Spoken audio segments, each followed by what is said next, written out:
folks, let's do it. And let's move over to our map. In our last session, we were...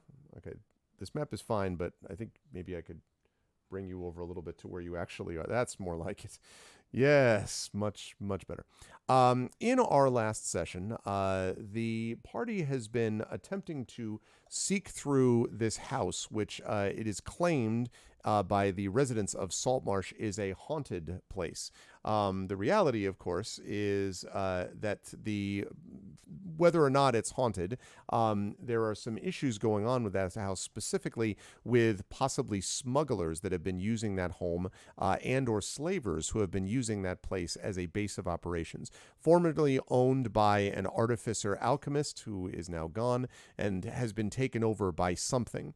And as the party made its way down into the house, given this mission, I should say, by Scarin Wavechaser, who gave him this mission in the first place, the party began to notice some odd, peculiar things about the place. First of all, there were a lot of creepy crawlies around there, giant weasels, giant snakes, all that kind of thing that they had to deal with. But then when they got to the inside the house and moved to the stairs, some other odd things began to happen. For example, a screaming sound, which might have freaked out the party even more. It did, in fact, freak out Silvo and Brine. Morthwyl, seen this before. But Waves crashing against rocks was actually the one who was able to determine that the sound of the scream didn't sound quite right. The moaning didn't sound quite right. It sounded almost repetitive or mechanical. And as it turned out, when they went down the stairs, the sound then disappeared. Obviously was a warning to people to stay away. When they got down to that level, though, they found that there were other things there. A room that was filled with these crates, first of all, that they actually saw, and also a corpse that they found right in the middle of that room. And it was a corpse which was fine except for these swarms of maggoty rot grubs, which came out when I believe it was Brine that first came over to it. Or was it Morthwyl? Well, Morthwyl did. Oh, right, but Brine was affected by it, though. Because I know there was at one point a maggot that got into Brine's leg, if I'm not mistaken. That was Waves. I was too scared. Yeah. Oh, it was Waves. That's right. It was Waves. I'm sorry. It was Waves who had that happen to her. Brine was too scared. Waves had this happen to her, and so Waves had to burn/kill the thing from her leg, which she successfully did, and was able to remove it before too much great damage was done. What's up, Kilgore? So was able to do all of that, and so still very creepy, crawly, mysterious. And the party found a secret door that actually led down to a secret entrance that led into the room that you see before you. It was a room with a cellar with a bunch of these beds along the south wall, with a trestle with rickety stools in the center of the room, with a cook stove near the table, and a set of stairs. And when it was, I believe, although now I'm beginning to doubt myself because I got the characters wrong before, I think it was Morthwyl who came into the room first. Damn it. It was me. Oh, it was Brine.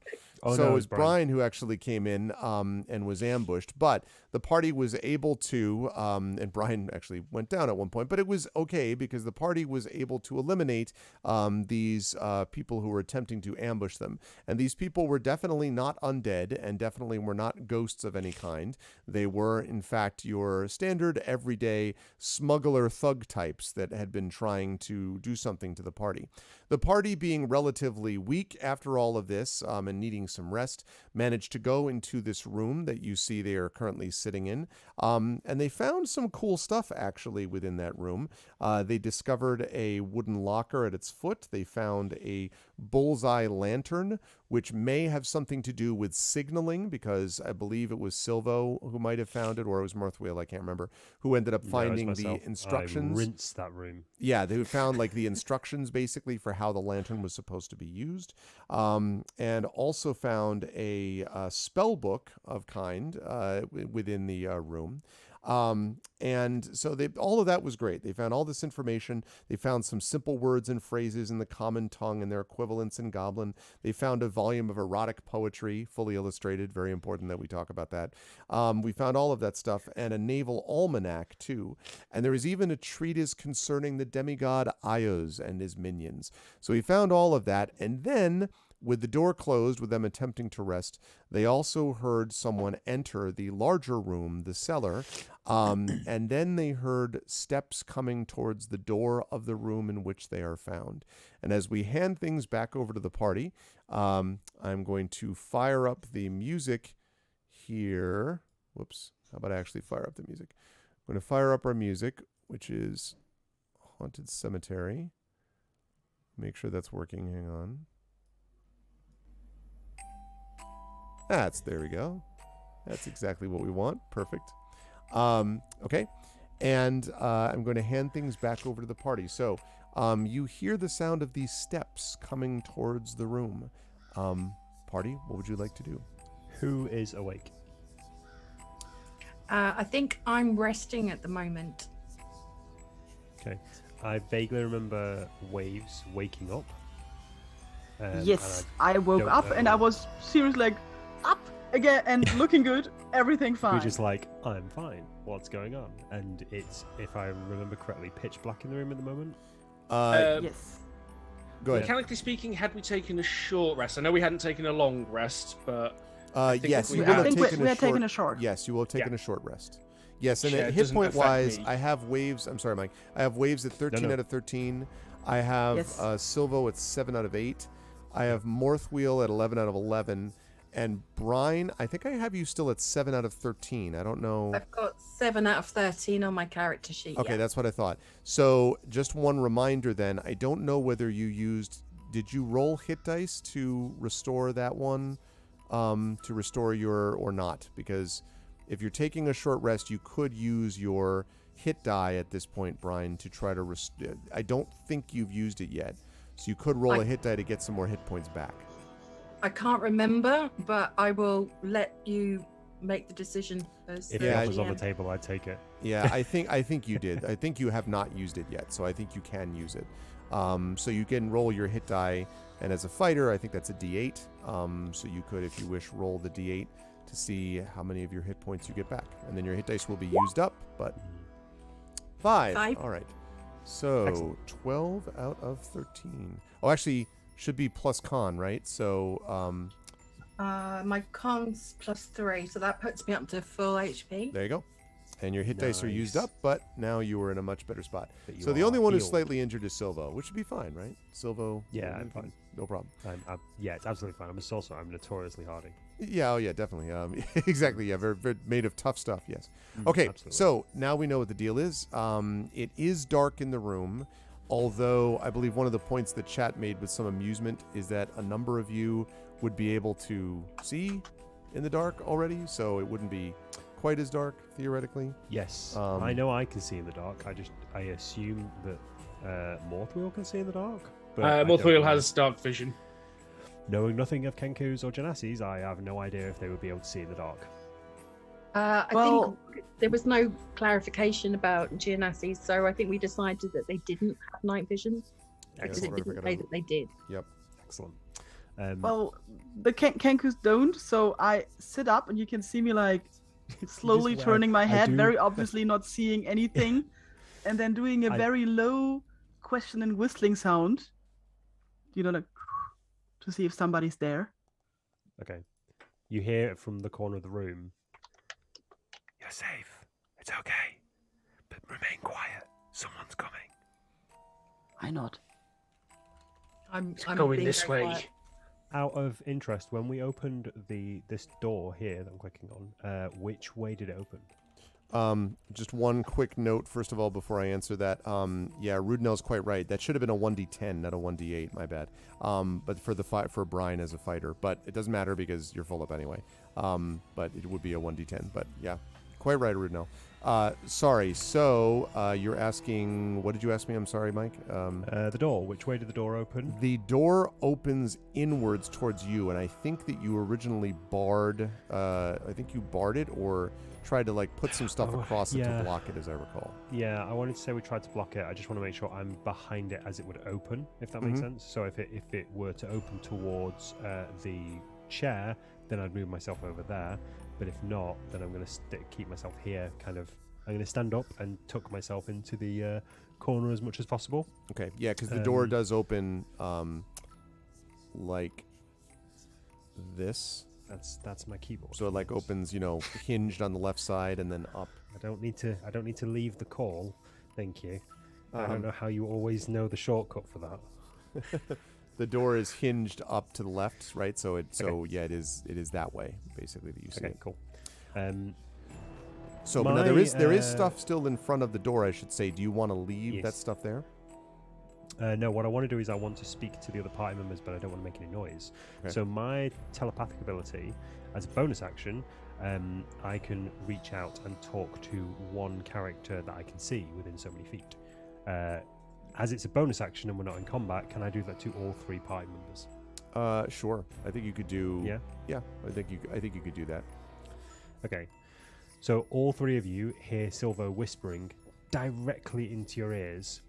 You need to wake up now. Someone's coming. Be ready. Morthwyl had been sitting in a chair pointing a crossbow at the door while everyone was resting anyway. That's why he's where he is on the map. So he's just been sitting there sort of feet up, just like... People who can see in the dark see that my eyes like widen and I open my beak and close it again and open my beak and close it again. And then I think really, really hard because I don't know. Maybe he can also hear my thoughts. What do I know? I think like, light. I need light. We'll get some light. Don't worry. So from that I can hear you when you reply in your head. Yeah, I'm not sure about this. Yeah, Brian, you hear exactly the same thing. I'm hoping that this wakes you up, but I can't remember if you've already awoken or you're still unconscious.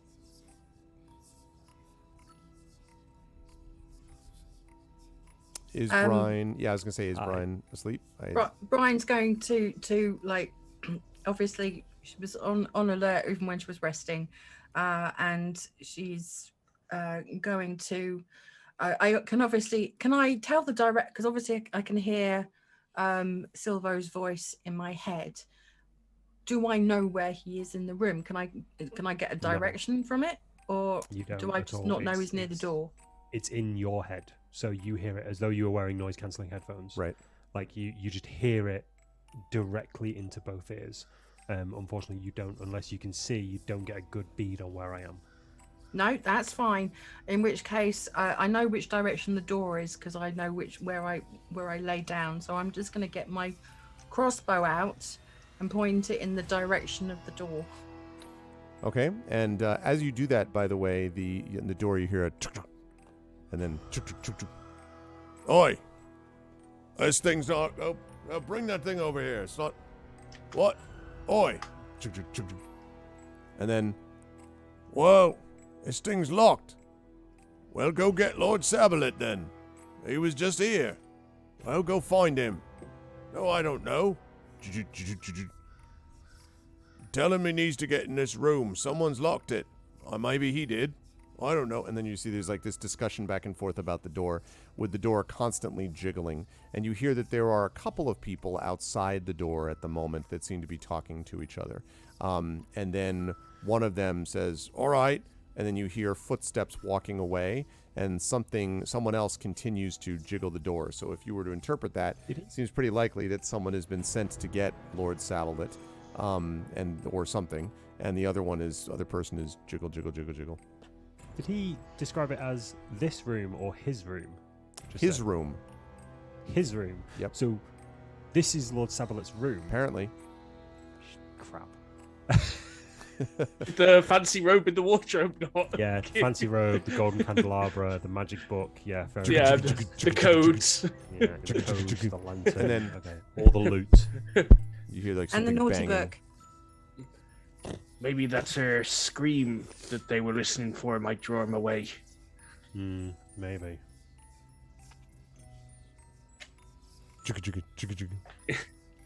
Damn. Morthwyl nudges Waves. Okay, so Waves not like nudges back because she's not sure you're sure. But I don't know. I'm trying to think on the spot here. You usually don't have to think fast when you're fixing a ship. Do the scream, Waves. Do the scream. Waves opens her beak and says, Okay, So there's a moment's pause. How do I want this to be? Are you? I'm gonna have you make a deception check for me, Waves. We're gonna see how well you do with this. Yes. Uh, So, I mean, whoever did that original this is- soundboard is obviously a voice actor nailed of it. discretion and talent. Yes. Yeah, Absolutely. So how this works is like this is kenku mimicry. That's actually a skill for this, and I make a deception check to an opposed insight check. For outstanding. this.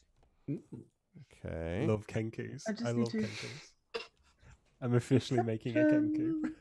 Just asking in case does anybody in chat have inspiration because, well, we're gonna see. I'm just gonna. If roll. anyone Come has on. inspiration, Deception. This is natural one. Thank you for the resub, Lone Wolf. 30 months in GOG and deception. So there's just there's a long pause and then, oi, who's in there? Chugga, chugga, chugga, chugga. Who's screaming like that? Chugga, chugga, chugga, chugga, chugga. I just shrug my shoulders. You let me in here right now. Chugga, chugga, chugga, chugga, chugga. Whoever that is. Chugga, chugga, chugga. Let's go. Chugga, chugga, chugga, chugga. Look, I'm going to get some others. They're going to get this door open. Chugga, chugga, chugga, chugga. Come on. All right. Oh, Lone Wolves wants to inspire Waves. Yeah. Let's see. Did you have...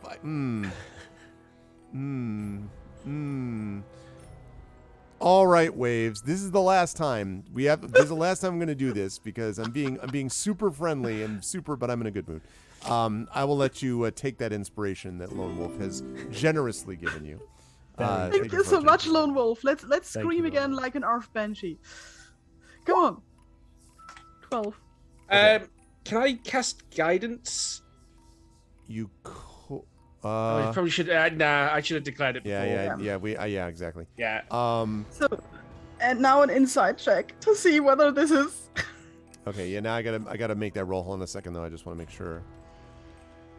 I will just scream again in the meantime.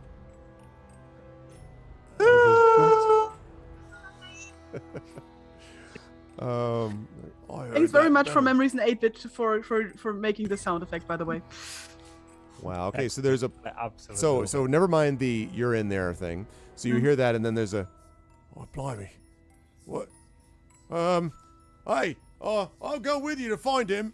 And you hear footsteps, tuk, tuk, tuk, tuk, walking away from the door, and then there is silence. Again, in your heads, you hear, "We should move now. Let's go." And you hear like a scraping of furniture off in the distance as I start to move the furniture that was blocking the door. If Okay. I can, I'd like to move here, and I'd like to try and open the door a crack to see if there's anybody there. Okay. When you open the door a crack, you do not see anyone outside. Okay. Seems to be deserted at the moment. Going to, as stealthily as I can, poke my head out of the door so I can see at least to about this point. Yeah, the room seems to be exactly the way it was when you left it before. You don't see anybody there. Cool. Light spills into the room from outside. Presumably, you guys can now see where there is a door in darkness. Yes. And I now see the Silvo's room for the slightly first disheveled. time because I was Yes. unconscious when I was That's right, carried actually, yeah. in. Yeah, yourself. So I would also like to have Waves like have at least like a quick look around so that she also knows this room. Morthwyl left the wardrobe with the very fancy trench coat in it open, Yeah, no. so that would have been visible. Okay. So that I know at least I'm not gonna like search the room like now square by square, but just at least have a quick look around. Okay, so you get Like, the general sense of what I've described previously. Yeah. There's also so these that things leading up to the trapdoors and everything in the beds and all that kind of stuff. And there's a door. There's also a door down here to the east. One marked Okay. danger. That's right. Yeah, don't get open inside. Nice try. There's also a door that's really. There's a door here, guys. It's only barred Look, it's from a the door. outside. It's fine. It's the emergency exit. Look. Yeah. Yeah. It says In- exit. It's just written in undercommon as This danger. way for a good time. did the footsteps move in that direction into the danger door? I'm trying to we think know? whether you'd be able to notice. Did we hear another door? You did not hear another door, no. Because we'll have heard if this door's... Well, is this door barred? To our... The door on this side has a bar over it, yes. Yeah, it's a so wooden they didn't bar. bar it afterwards. It looks like Yeah, it would be they- easily lifted, but yeah. Yeah, I'm was I'm definitely sure locked. as much as you try and sugarcoat us going in that door, it's not going to happen right now. I point towards that door. No, danger. maybe we should- No. Retrace ourselves. Morthwyl points towards the sign on the door. Something is locked in there for a reason. We're not going in there yet. What do the beds look like? The beds themselves are pretty rough and ready. They do look like they have been used recently. There are sort of like sheets and kind of ratty mattress and pillow that's on the top of it. As you're sort of looking at the bottom of it, you can see that there is a wooden locker at the foot of each of these beds. So you can see those for sure, but otherwise the beds themselves have been used, but are not in particularly good condition. Okay. Could we hide under the beds? You can try. They're pretty low, though. Are they? They probably are not going to be. They're pretty low. You might be able to sneak. Let's say. I think even Morthwyl would have a hard time. I don't. You may not be able to. Okay. As a character who's used to sneaking into very small enclosed spaces and staying there undetected, he's just like, Silver's just like, let's just hide under the bed until they go away. Yeah. Or under the sheets, maybe.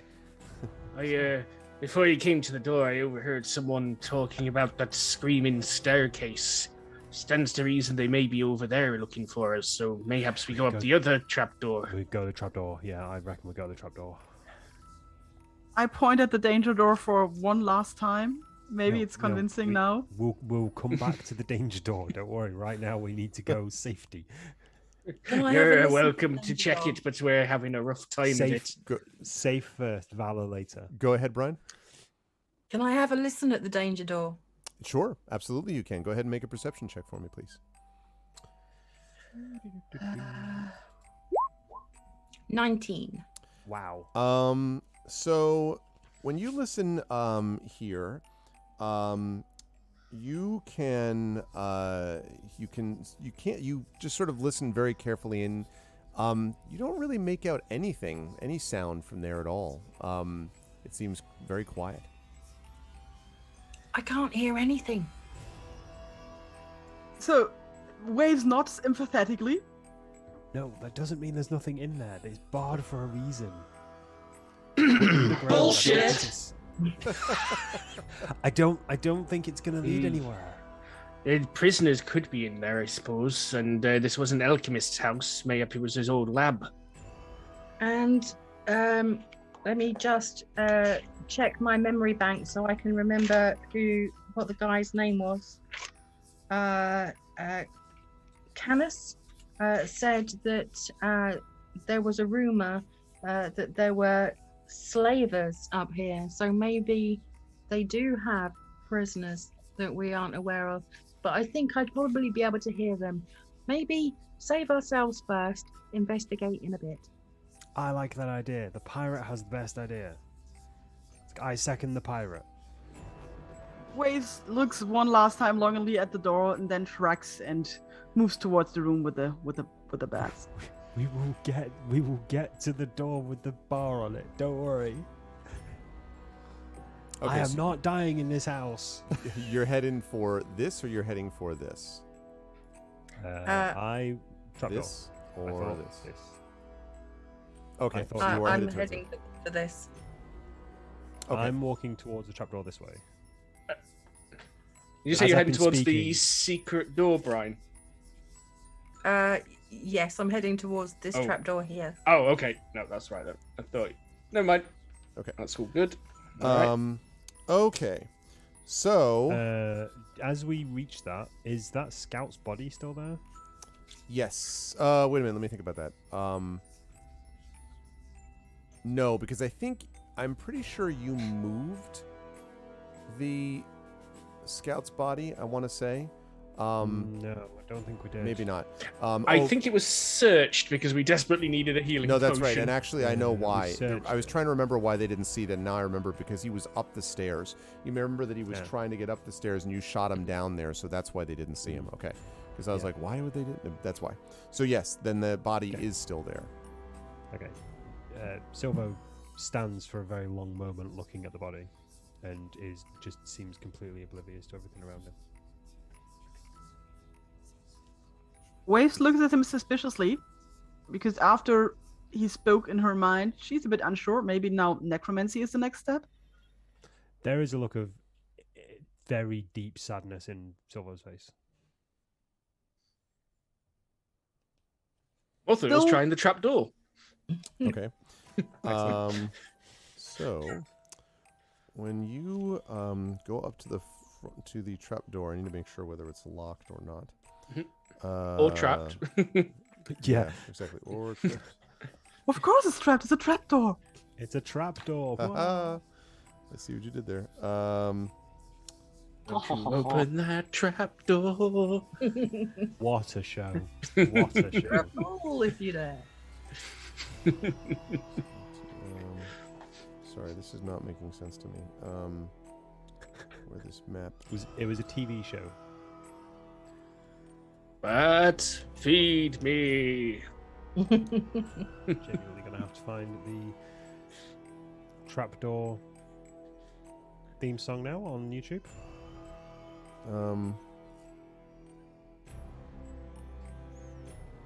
This is for the benefit of everybody in chat, including our non-European compatriots.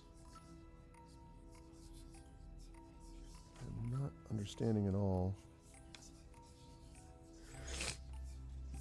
what this thing is telling me it's actually connected to.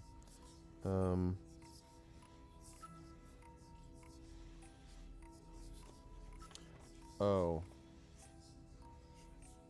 Okay, I got it. All right. I was very confused about that. All right. So, you come up to the trapdoor, Morthwyl, and when you reach the trapdoor and you reach your hand up, suddenly you hear, as you touch the trapdoor, you hear a loud, booming, malevolent voice saying, "Welcome, fools! Welcome to your deaths!" It booms I'm going through to the whole turn cellar. to... I say, well, it didn't do that when the scout were trying. I will need the four of you to make a wisdom saving throw for me, please. Welcome to your doom. Welcome to die. Welcome to Writhe death. from your grave. Wisdom Welcome saving to your throw. doom. Wisdom saving throw, that is right. Ugh. Ryan with a 9. 18. Let's see. We've got Morthwyl with an 18. Waves with a 17. And Silvo. With an 8. So, once again, the Scooby-Doo Shaggy combo. So both of you are freaked out by this sound, and it does remind you a little bit of what it is that you experienced before. And so that means you are both have disadvantage on ability checks for now, or you're both frightened. You have I hate disadvantage this on house. I ability hate checks this for an house. hour. Every single brick in this goddamn place. This hell's forsaken house. I hate every single thing in this house. I want to leave. I have a golden candelabra. We know that there's crazy stuff going on here. Let's just leave. And let's just say, if you need to go to the bathroom, you should probably wait till we're outside. Mate, I'm wearing brown trousers. It doesn't matter. I've done this twice already.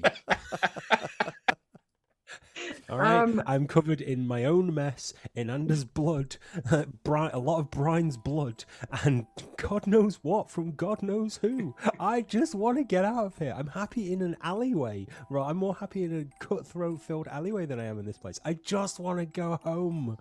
It just, by the way, Morthwyl says that once and then laughs and then it dies away. Well, they probably heard that as well. All the Brian reason is for us to going get to do a slight role reversal and do the Scooby-Doo jump into Silvo's arms. Silvo's this arms. time. And they go, I prefer the idea of the danger door. Can we just go in the danger door instead? Waves nods. Whatever we're going to do, we need to do it fast.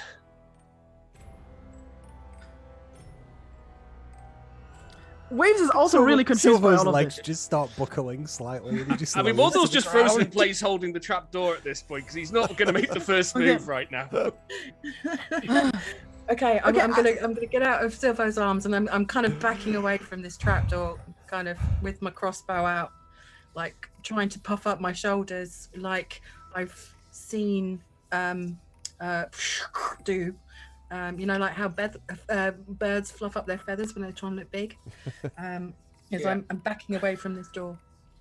I'm pretty sure it's just a magical duplication, like a little party trick, but there's probably a welcoming party converging on it at the moment. I look down the stairs, if there's stairs. Whatever there is, I'm looking down. Okay, they're looking. Actually, you'd be looking up them because they're up to the trap door. So the Wait, these stairs go the up. trapdoor is above? Above you, yes. The trap door is up in the ceiling. Oh, I thought they were coming out of the floor. No, No, they're we're in leading the up. basement.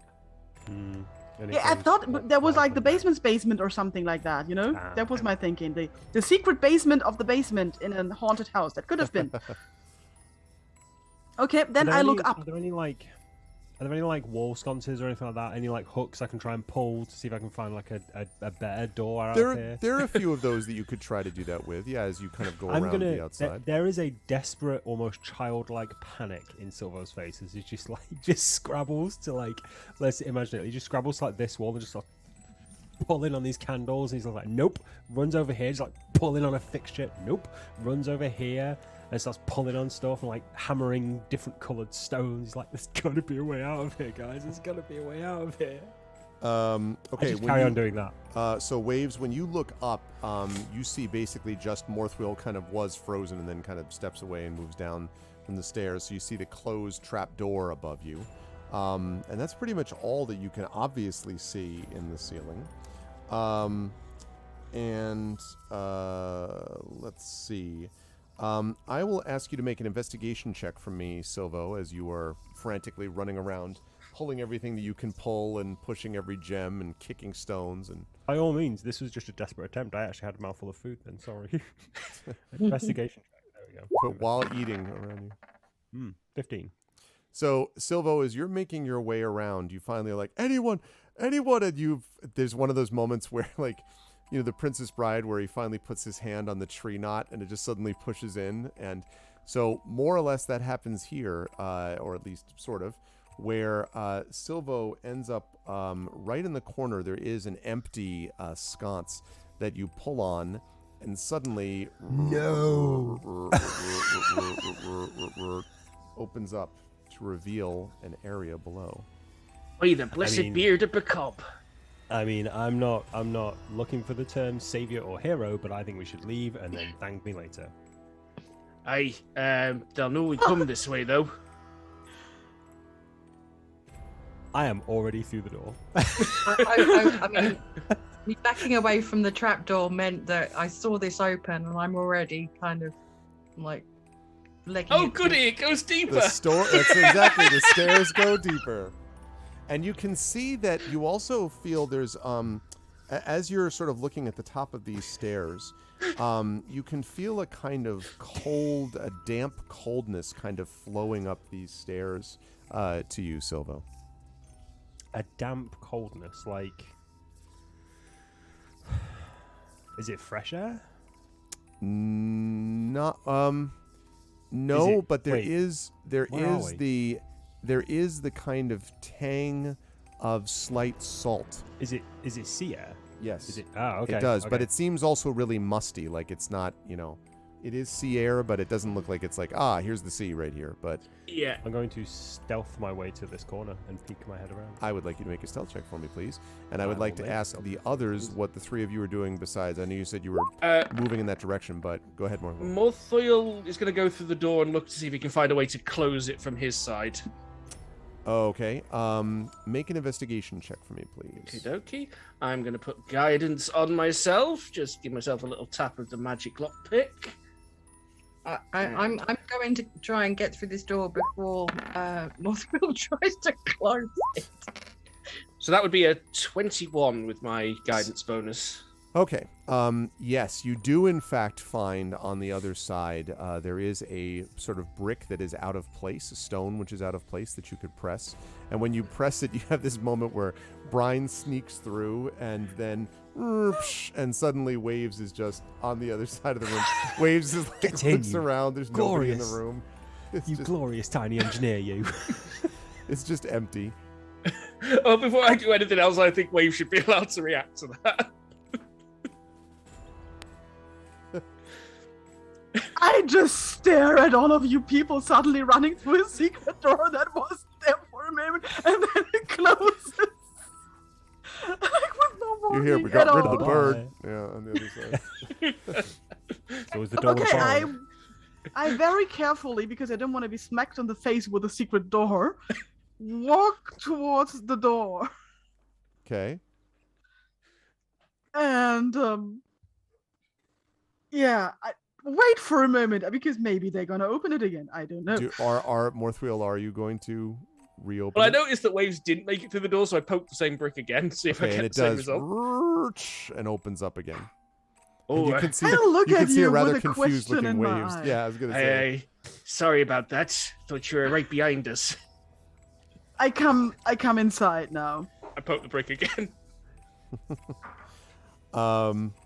Okay, so a couple of notes here to make as you all come in. The door closes behind you. This area, as I mentioned, feels damp and colder. And you note that the walls themselves, as you get sort of farther down the stairs, Silvo, are slimy. And right at the bottom of the stairs that you're looking at, there's what looks like some kind of a crude straw mat that's been placed down here. And you're not 100% sure until you put your foot on the top stair and it kind of slips a little bit. These are damp walls and a damp floor. And it looks like someone has put matting here to kind of, make it easier to get traction, basically. So that would be the assumption anyway. And as you sort of go farther down, you can see that this opens up into what is obviously a cavernous area. The walls themselves are very much, pretty much natural. Again, there is, as I mentioned, this like the sliminess of the stuff. You see some moss actually in several places as well on the walls. A couple of mushrooms grow here and there on the ground. And that's what you're able to determine. Is there light down here? There is... Let me double check on that actually, whether they have that. There is not light right here. You think, although it's... Nah, you wouldn't be able to see anything from here. No, it's dark right where you are now. So we can smell like the sea on a breeze basically right now, and it's a bit slimy in here. Yeah, you can't smell... Yes, that's right. You can smell a little bit of salt. That's right. Yes. Didn't Callis mention something about a secret tunnel or back entrance into this place that he stumbled upon? You did indeed. I mean, he also mentioned vampire rats, but... I mean, weasels could be mistaken for vampire rats. That's true. By the way, I can't move because I can't see where I'm going. I'm reluctant to light it. Morthwyl pulls out his tiny glowing stone and passes it over. Thank you. It does light a 4-foot radius with a dim light, I think it was. Okay. I love the idea that it's barely enough to just be the spot in front of her. Like, it's fine. You can see just a little bit into the dark. I'm helping. I'm gonna stand as close as I can to. Sorry, it's bright light for a 5-foot radius and dim for another 5. Oh, all right. Okay. That gives you a Perfect. little more room to work with I'm then. still gonna stand as close to Waves as possible because I understand it. Waves doesn't have night vision either. So I'm going to try and hold this. I nod very, very graciously to Morthwyl and try and hold this stone between us so we can try and make our way down the slippery stairs. Yeah, and it's not too slippery that you would slip when you're paying attention, but if you're trying to make your way up or down quickly, that could be problematic. Mm-hmm. Morthwyl would like to make his way up to the front with Silvo to preserve his dark vision. Okay. So he's probably going to be up around here. just behind Silvo, who is looking around the corner or trying to, I believe. Yeah, I'm just kind of peeking my head around the corner and seeing what I can see. So I can see slime and reeds. It's about all I can see. Pretty much, and there is definitely the cavern sort of extends to the southwest, and the passageway goes to the southwest, and then there's a passage here to the east that you can see leading off this way. Well, I can see us not dying right this second, which is a bonus.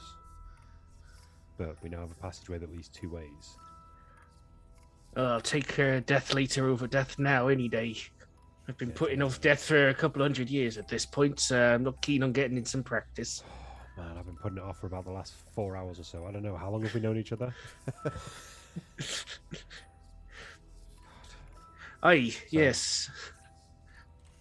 Definitely more eventful than fixing anchor chains, I can tell you that. Yeah.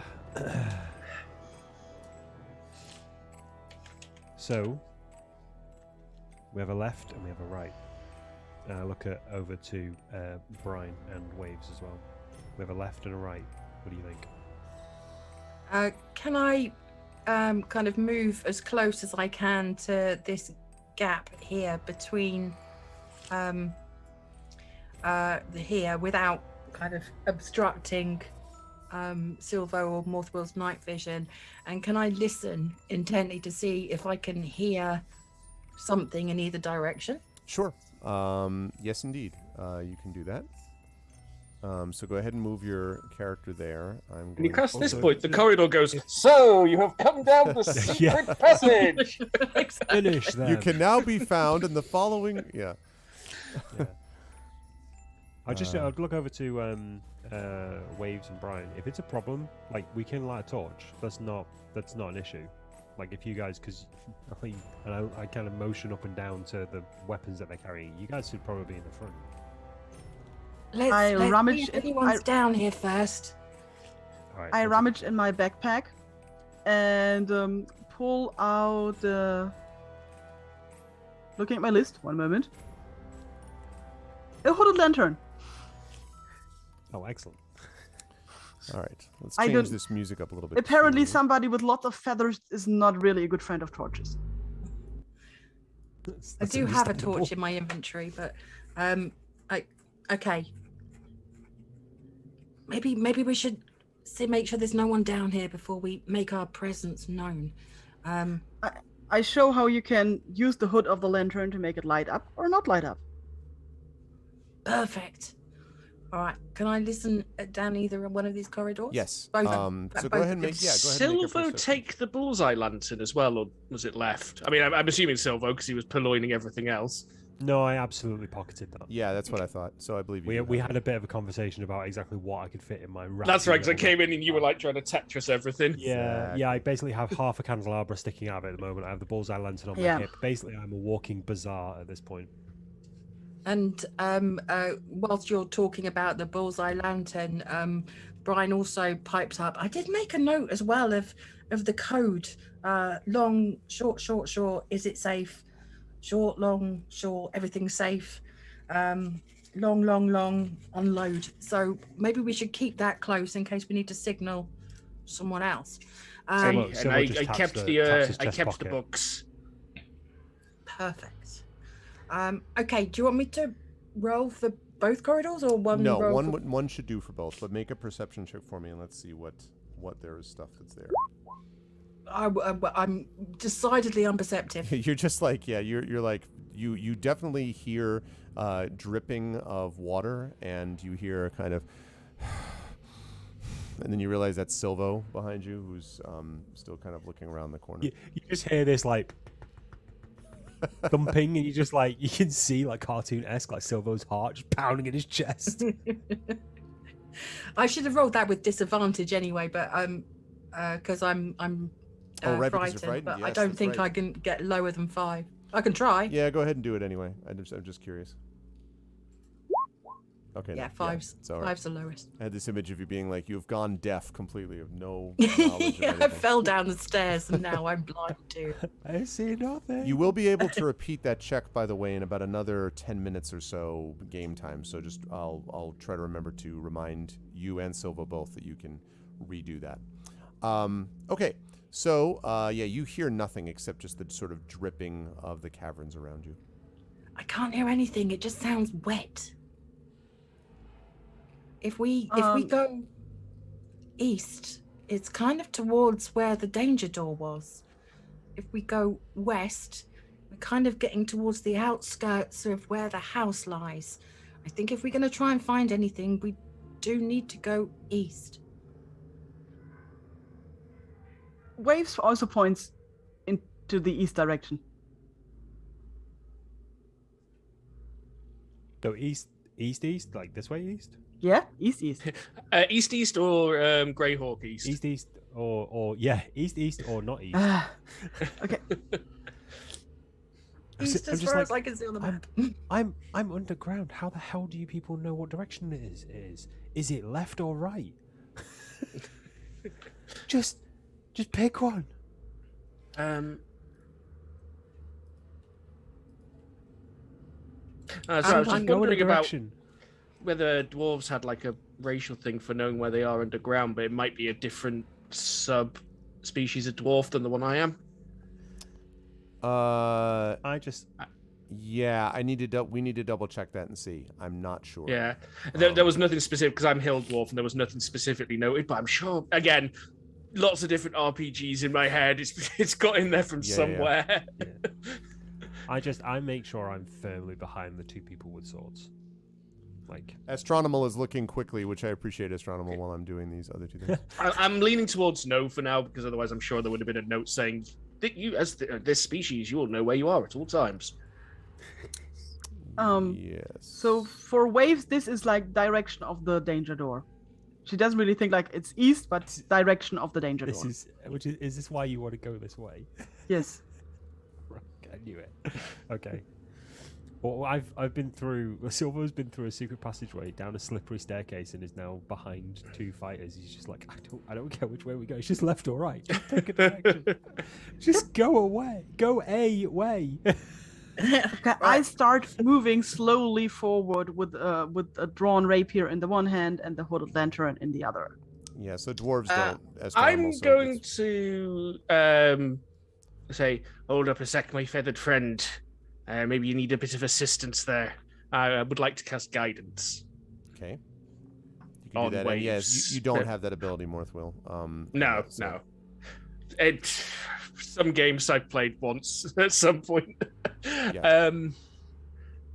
So I'd like to cast guidance on Waves. So I'm just waiting for Waves to agree or disagree. I agree.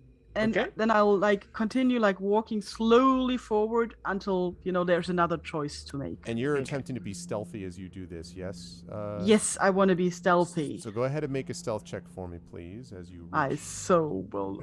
This character is so much stealthier than Greta. That's at least a thing. Well, no. You could. Don't forget, you can elect to add guidance though, but you can choose to save it. Yeah. How do I add guidance? Roll a d4 and add the score.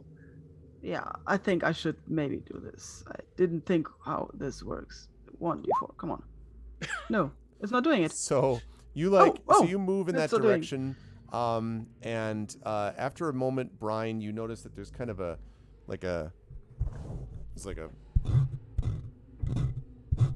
and then you realize it's the claws of the lower claws of Waves is just scratching along the stone as you gradually make your way there, kind of echoing alarmingly.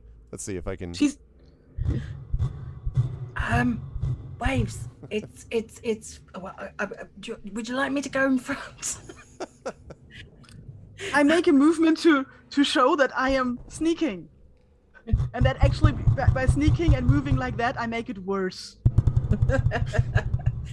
What I'm going to do is, can I please, because I'm still holding the glowy crystal that Morthwyl gave me, right. But Waves has the lantern, so I'm going to hand the crystal back to Morthwyl, so I can draw both of my scimitars, put my crossbow away, because I've got a feeling that this sound is going to attract something. So I'm following very closely behind, but I'm also keeping an ear out to see if I can hear anything from the other direction. Okay. So when you get to this, basically right about here, again you have another, as you said, choice to make. The passageway extends up to the northeast, and then also continues down here to the south. With the mats that are down. Yes, and they are here every so often. Basically, there are some mats on the ground.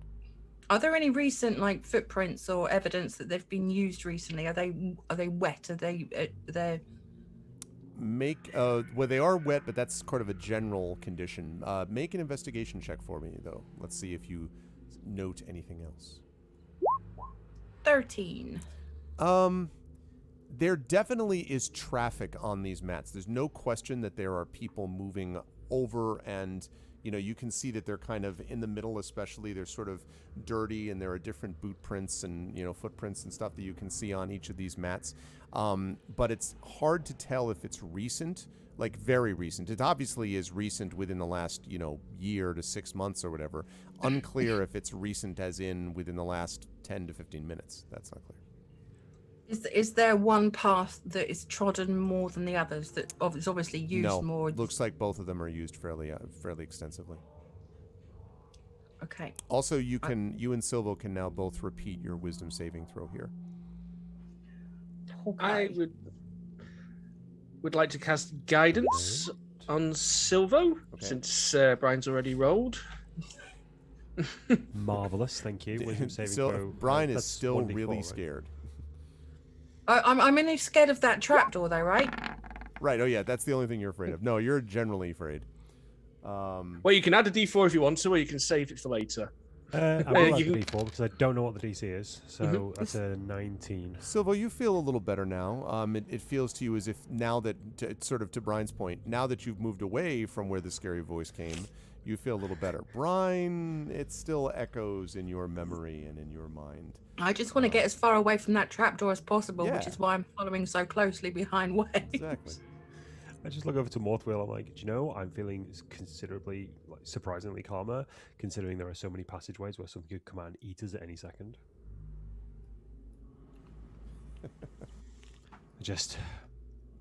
just hope this lasts. This weird calm. Is this what it's like to just before you die? Is there a grim acceptance of life? I move slightly forwards. I'm almost hugging the wall, by the way, just so you know. He's Okay. like cartoon Scooby-Dooing, scooting along the wall. Right. I'm still trying to find the slaves. So I'm listening in. Just maybe I hear them. I don't know. Typical sad slave sounds. I don't know. Something. Sad Typical slaves. sad slave. Oh my God. We're sad 22. slaves. You do not hear the sound of sad slaves. You think you might hear, although it's a little bit difficult to tell for sure, there is an echoing sound, and the echoing sound seems to be of kind of a...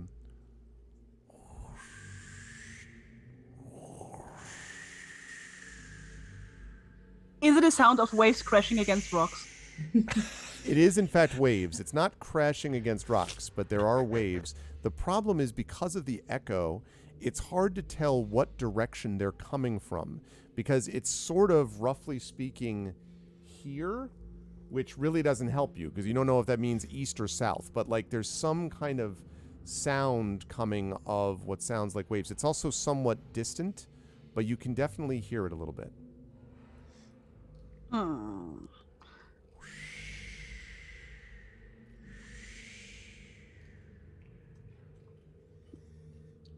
I will move further in the direction of the danger door. So straight east is the plan? Straight east is my plan. Okay. And everyone else is continuing to follow?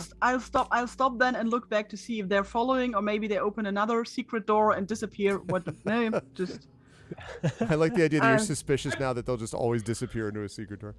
You never know. Seeing that these caves are a bit more extensive, Morthwyl started to take a bit of interest in stereotypical fashion, the stonework. Mm-hmm.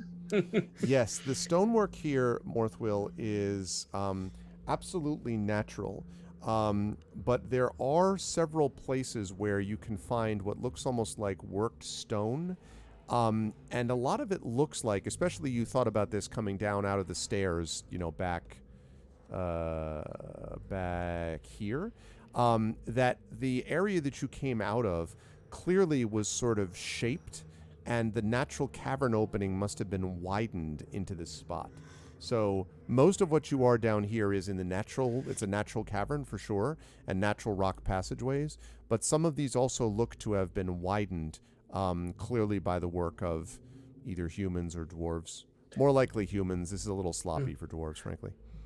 Would it be possible to tell how long ago this work was carried out? Some time ago, some years, but it's unclear whether it's many, you don't know if it's like 50 years or like, it could be 5 years, a few years, or it could be a little longer. Definitely not ancient, for sure. No dwarf worth his salt carved these. Wouldn't been seen dead putting his name on them. Is there light emitting from any of these new tunnels? Yes. Now I can tell you that indeed there is. There is actually light flickering from here. Some light is flickering from here. I used the hood on the lantern. Okay.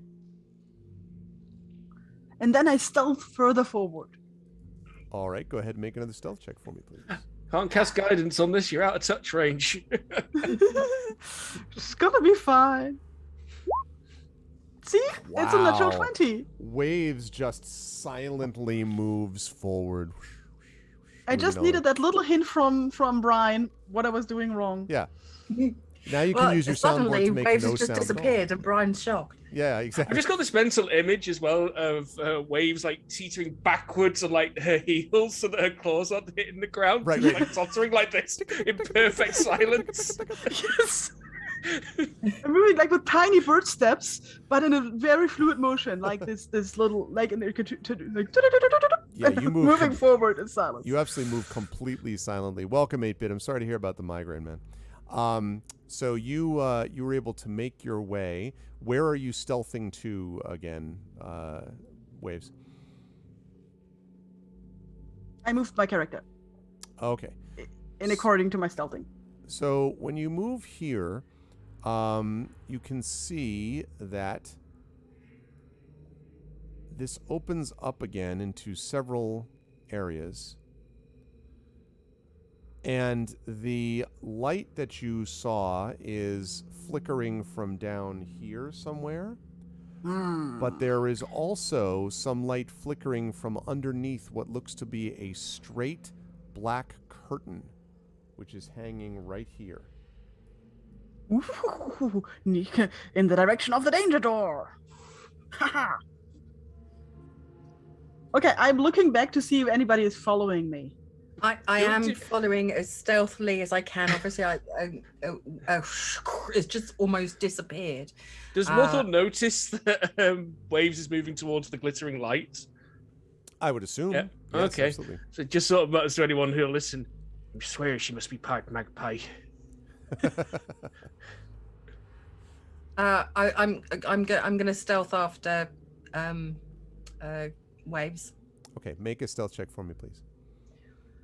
Oh, sneaky. Not quite as sneaky as So you- Waves. So you're Should not going have extinguished after, that lamp. and then it's just like, doosh, doosh, doosh, doosh, and the boot sort of, you hear Waves, you're so intent on your target that then you're sort of a little taken aback when you suddenly hear, doof, doof, doof, doof, doof, like walking up behind you, echoing from behind you, and you look around to see Brine looking at you, maybe sheepishly. Okay, I look at her with slight doubt because this is not a claw problem, very obviously. Sorry. I've got my different boots on today. I'm not in a way of I'm sure you know what you're talking about.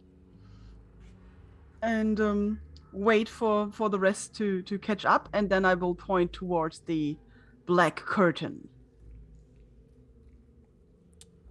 again, is right here. Okay. Can I see anything down this southern cavern one? Yeah, when you That's go what a I little thought bit so. further, or when you look a little bit further down here, this down here seems to be leading to another larger cavern of some kind, some larger chamber. But you can't quite make out. You need to get a little farther in there to be able to see exactly what might be down Nope, there. hard pass. Going straight back to the safety of between Brine and Morthwyl. Okay. Hugging the wall. I'm gonna say I know I understand what you mean, but maybe we need to just make sure that there's going to be no surprises behind the curtain. Can I kind of obviously I don't realize exactly how loud I'm being. Can I listen at this curtain to see if I can hear or smell or ascertain anything? Yes. I will ask you to make another stealth check as you go up to that curtain. Please. Okay. Oh, I got a better roll that time. 22. Oh, there we go. All right, so you're able to get right up next to the curtain, which indeed is just sort of flowing slightly, in the breeze, Brian. There's a little bit of wind coming from not the other side of it, but actually you can feel now where you are. And Brian, I think you should be right about there, right? I just want to make sure, is that where because you went up to the curtain? Yep, curtain, sorry, yeah, No, I've it's gone fine, up it's to the fine. curtain. So you can hear from down here, you can now hear this.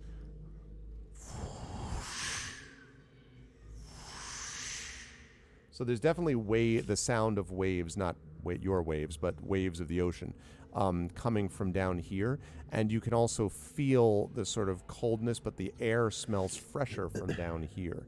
Here, and there's a little bit of a breeze through here that just stirs the edge of this curtain. You sort of you're just kind of waiting there next to the curtain. Now what I need you to do is to make a perception check for me, please.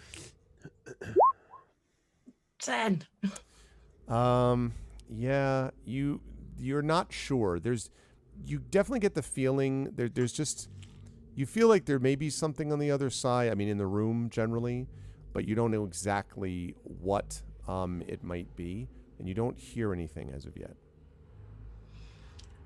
I'm going to turn around to the others and in an almost inaudible whisper say, I can't hear anything behind the curtain, but I think the sea is that way. As you say that, and Waves, you're looking at this, Waves, you're the first to note that something comes thrusting through the curtain. It is a scimitar, and it is aimed at Brine's back. So we're going to see whether or not this hits.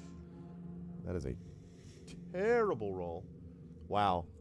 At advantage, and the best roll that we ended up with there was wait for it, a 9, which I don't think is going to hit you, right, Brian? Oh, thank goodness so for like that. this scimitar like comes right out to the left side of you, like barely misses you, and you hear God, like something cursing, and then the curtain is thrown aside, and you find yourselves looking at this. There are people here, and the one who just tried to skewer you with the scimitar is looking very angry at the fact that it did not actually work. But behind him, you actually can see there is someone with a ranged weapon, a bow, and striding forward, as the sound is made, striding forward with a long sword is a large, brutish-looking creature. This looks very much to you, because you've seen them before, like a hobgoblin. And here I would like everybody, please, to roll for me, little thing we like to call initiative.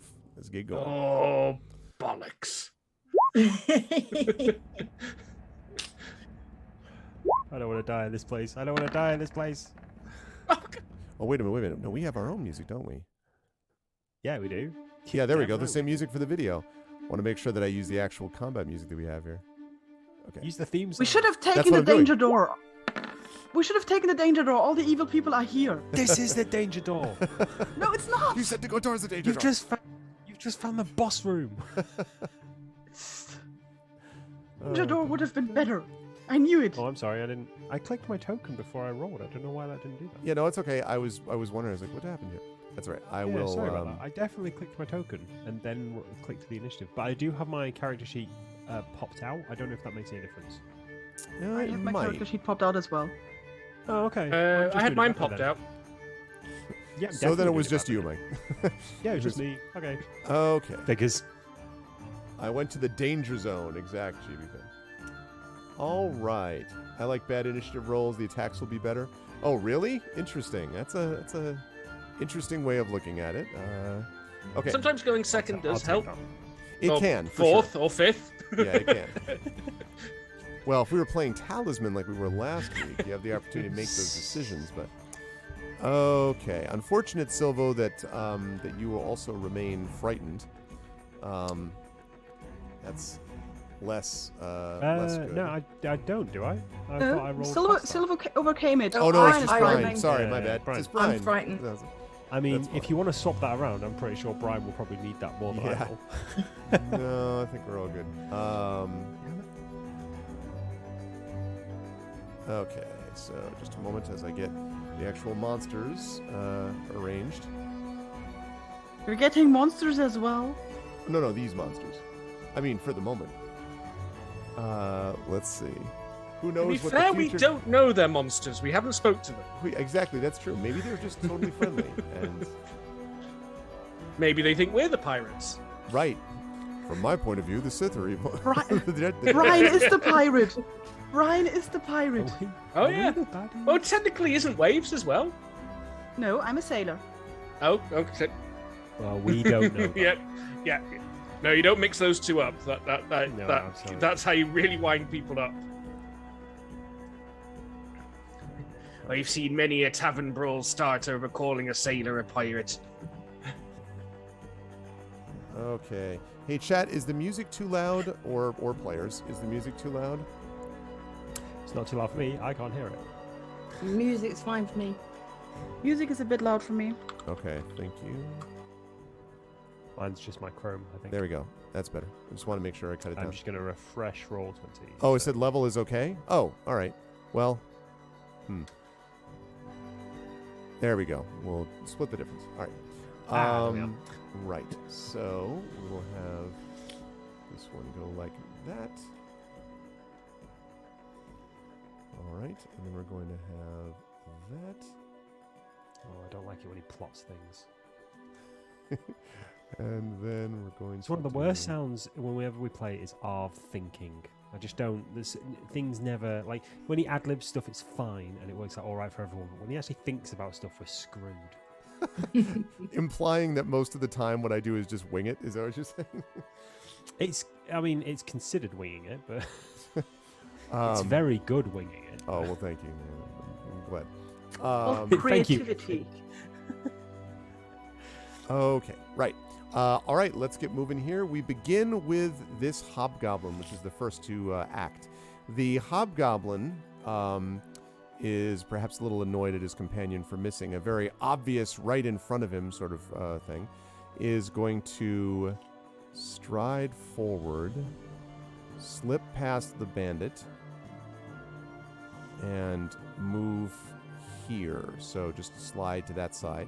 And is going to take a swing at you, Brian, at the two scimitar-wielding pirate.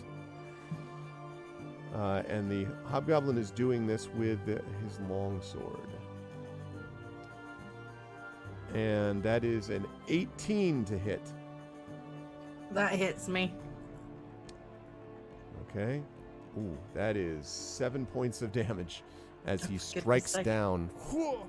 You notice that he's using his sword one-handed. He does not have a shield, so he could theoretically grab two-handed if he wanted to. Right now, he just used one-handed for whatever that's worth. But you notice that it was definitely a little. It was not rage-filled and angry and all that other kind of stuff. It was considered that attack. Okay, so that was him. And now this one is going to... Let's see, this one is going to move.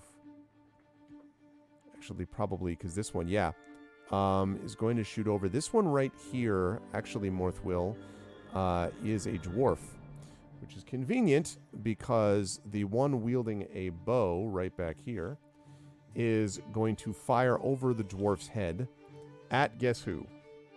Me. Yep. Although I think it's going to... This might be a miss, though.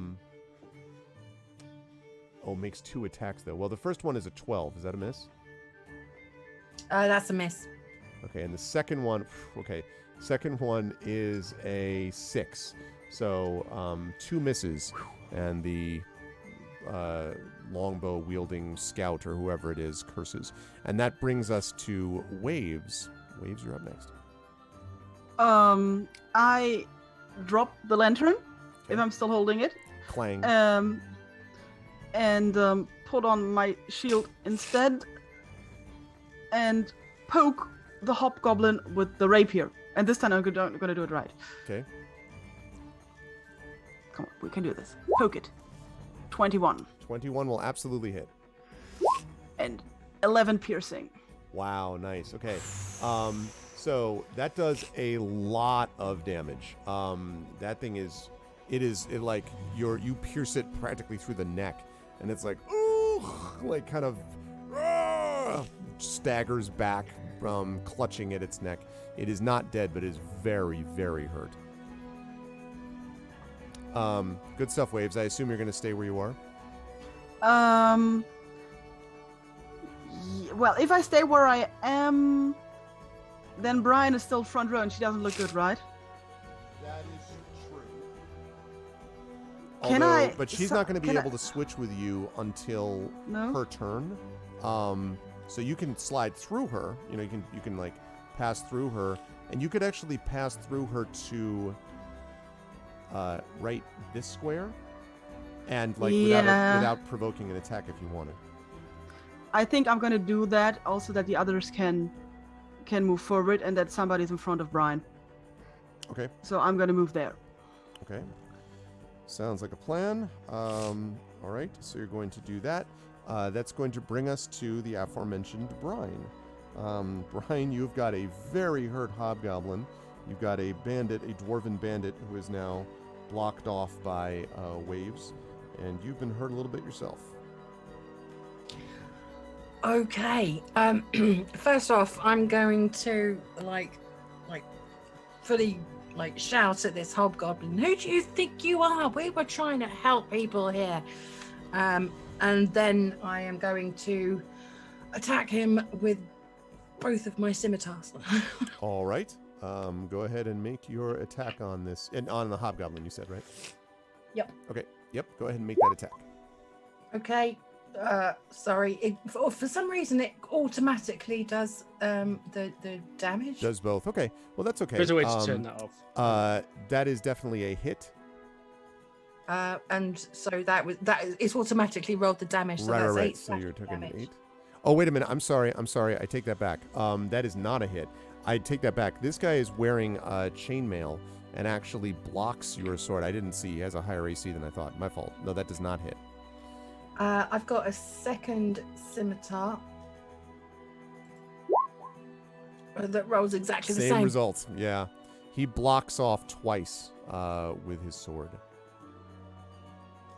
And then laughs. Although laughs kind of gurgling through his terrible wound. A hole in his neck. I'm not going to try and disengage. Oh, sugar. I should have rolled both of those with disadvantage as well. Ah, well. Then what we'll do is we'll say that was your first attack. Both were misses, obviously, because you were rolling twice. So go ahead and roll your second attack now.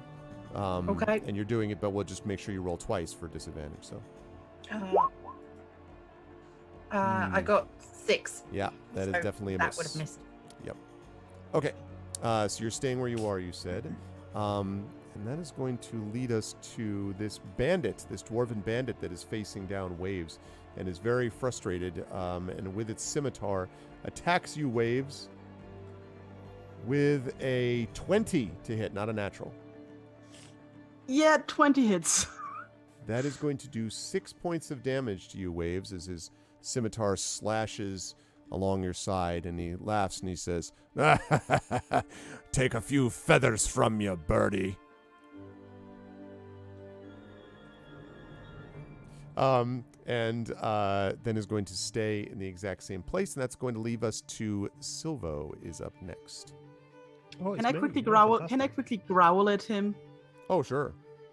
Feel free. I was really hoping you had something saved for that. Okay, can I see the hobgoblin from where I am? You can. I think you're going to need to move. Well, yeah, you can see over Morthwyl. Yes, I would say Well, so. You basically- can just make him out. Could I attack him here or here? I don't mind moving there. That one is fine, I think. Yeah, you can get to him that, That way one's fine. too. Okay. Yeah. I'm going to move there. I'm going to take my crossbow out, load it, because apparently I didn't load it last time, and then fire at the hobgoblin. Okay. All right. Please stand by. Go ahead Your and do attack so. is important to me. Light crossbow. Chow. Does a 15 hit. Let's see. So, 1 second. Oh, that's what I was looking for. A 15 is not going to hit on the hobgoblin. No, it blocks it Okay. off. Okay. That's all I got. Okay. All right. Now, there is one more person who has not yet had a chance to move. From behind, basically behind the room, Waves, you can just sort of make out this tall man with a shaved head and piercing green eyes rises from behind one of the barrels where he's obviously been crouching. And he's going to look at you, specifically at you, Waves. And he opens his hand, and shooting out from his hand are 3 glowing blue darts that fly in this direction. And let's see, is he going to have all of them at you? I think so. Yeah, and all of those are going to hit you. These are not something which you can roll for. They are a particular kind of spell, which you may be familiar with. So that's first one does 2 points of damage. Second one 4 points of damage. And the second one 4 more points of damage. So that puts you, I think, at -4, if I'm not mistaken. -3, I think, but is this... Yeah, well, 2, 4, and 4. Oh, you're right. No, I'm sorry. I have 7 left. I had you at 6. I had you at 6 out of 13. I You got. took 7 points of damage. I took 6 points of damage. Oh, did you? It was Okay. Brian who. Brian took 7. I took 7 No, I points know of that. damage. I have I'm on Brian 6. having taken that. I thought you took more than that. Okay, well, that's fine. Okay. Either way, so that's -3. Okay. So, same difference. It means that Waves drops to the ground. Waves is down, having been hit by this. And the man says, "Surrender now, and perhaps we may spare your lives." Oh, that's a bit late for me. And let's see. You are currently down. All right. So he sinks down below the barrels again. And that is going to lead us to Morthwyl. Who hasn't got a lot he can do, but he's gonna cast Firebolt at the wounded hobgoblin. Okay. Okay. Silvo pays particular attention to this. And that's gonna do bugger all. Yeah, that unfortunately is not going to hit. Sadly, and the bolt fires through past him harmlessly. Okay. That brings us back up to the top of the round where the hobgoblin, who has somehow avoided after that brutal attack from Waves, has somehow survived the rest of the round. That's what a nice AC will do for you. Turns his attention to Brine and is going to try to hit you with his long sword. Let's see. I don't think that's going to hit, though. That is a 9. 9 doesn't hit. Okay, so he misses, and he kind of growls and stays where he is. The scout back here is going to fire over the now dwarf and prone body of Waves right at Brine, who unfortunately continues to be right in the field of view. That is going to be, let me see, we've got... let's see. That is going to be 2 attacks. That is a 20, not natural in the first one, and then That a hits. 17 on the second one. So does that. Okay.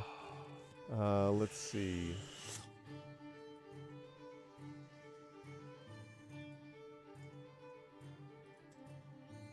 That is going to be 6 points of damage, Brian. That puts me down to 0. Yep. So Brine hits the ground unconscious, sadly, one more time. Every single time. Is going to hit this again. Yeah, it happens to be when you all level up, this will be a little bit easier, but it's also because of the position of how things happen. These are partly the wages of stealth rolls that didn't work out before and other things like loud booming voices that notify them. Okay. And the scout sort of makes kind of chuckles to herself. And that is going to bring us on to Waves, who needs to make her first death saving throw. Okay. Just a D20 for me. 13. Okay, so that is 1 success.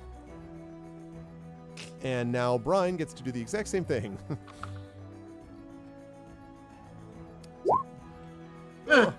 And 1 failure. All right. That leads us to the bandit. Now, the bandit is going to step over the motionless bodies of Waves and of Brine, and is going to stride forward to try to engage you, Morthwyl, and is going to attack with his scimitar. But I think that's going to be a miss. That's an 8. It's a miss. Yeah, so misses you and kind of...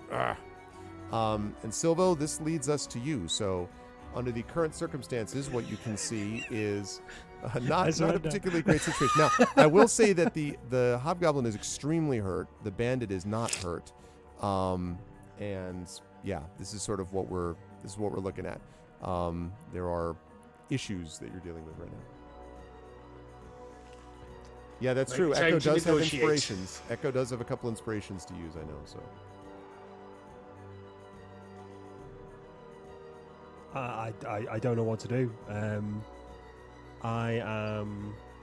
Silvo is panicked at this point, and he's just seen the 2 people he probably respects physically most in the party. No offense, Morthwyl, he respects you in other ways. But the people who deal the most damage have just gone down right in front of him, so there is a definite panic in his voice. And I would like to try and attack the hobgoblin again. Let me just see what this spell does. This is an interesting spell that I think is thematically okay. Yeah. Could the hobgoblin make me a constitution saving throw, please? Sure. Excellent. DC 13. Let's see.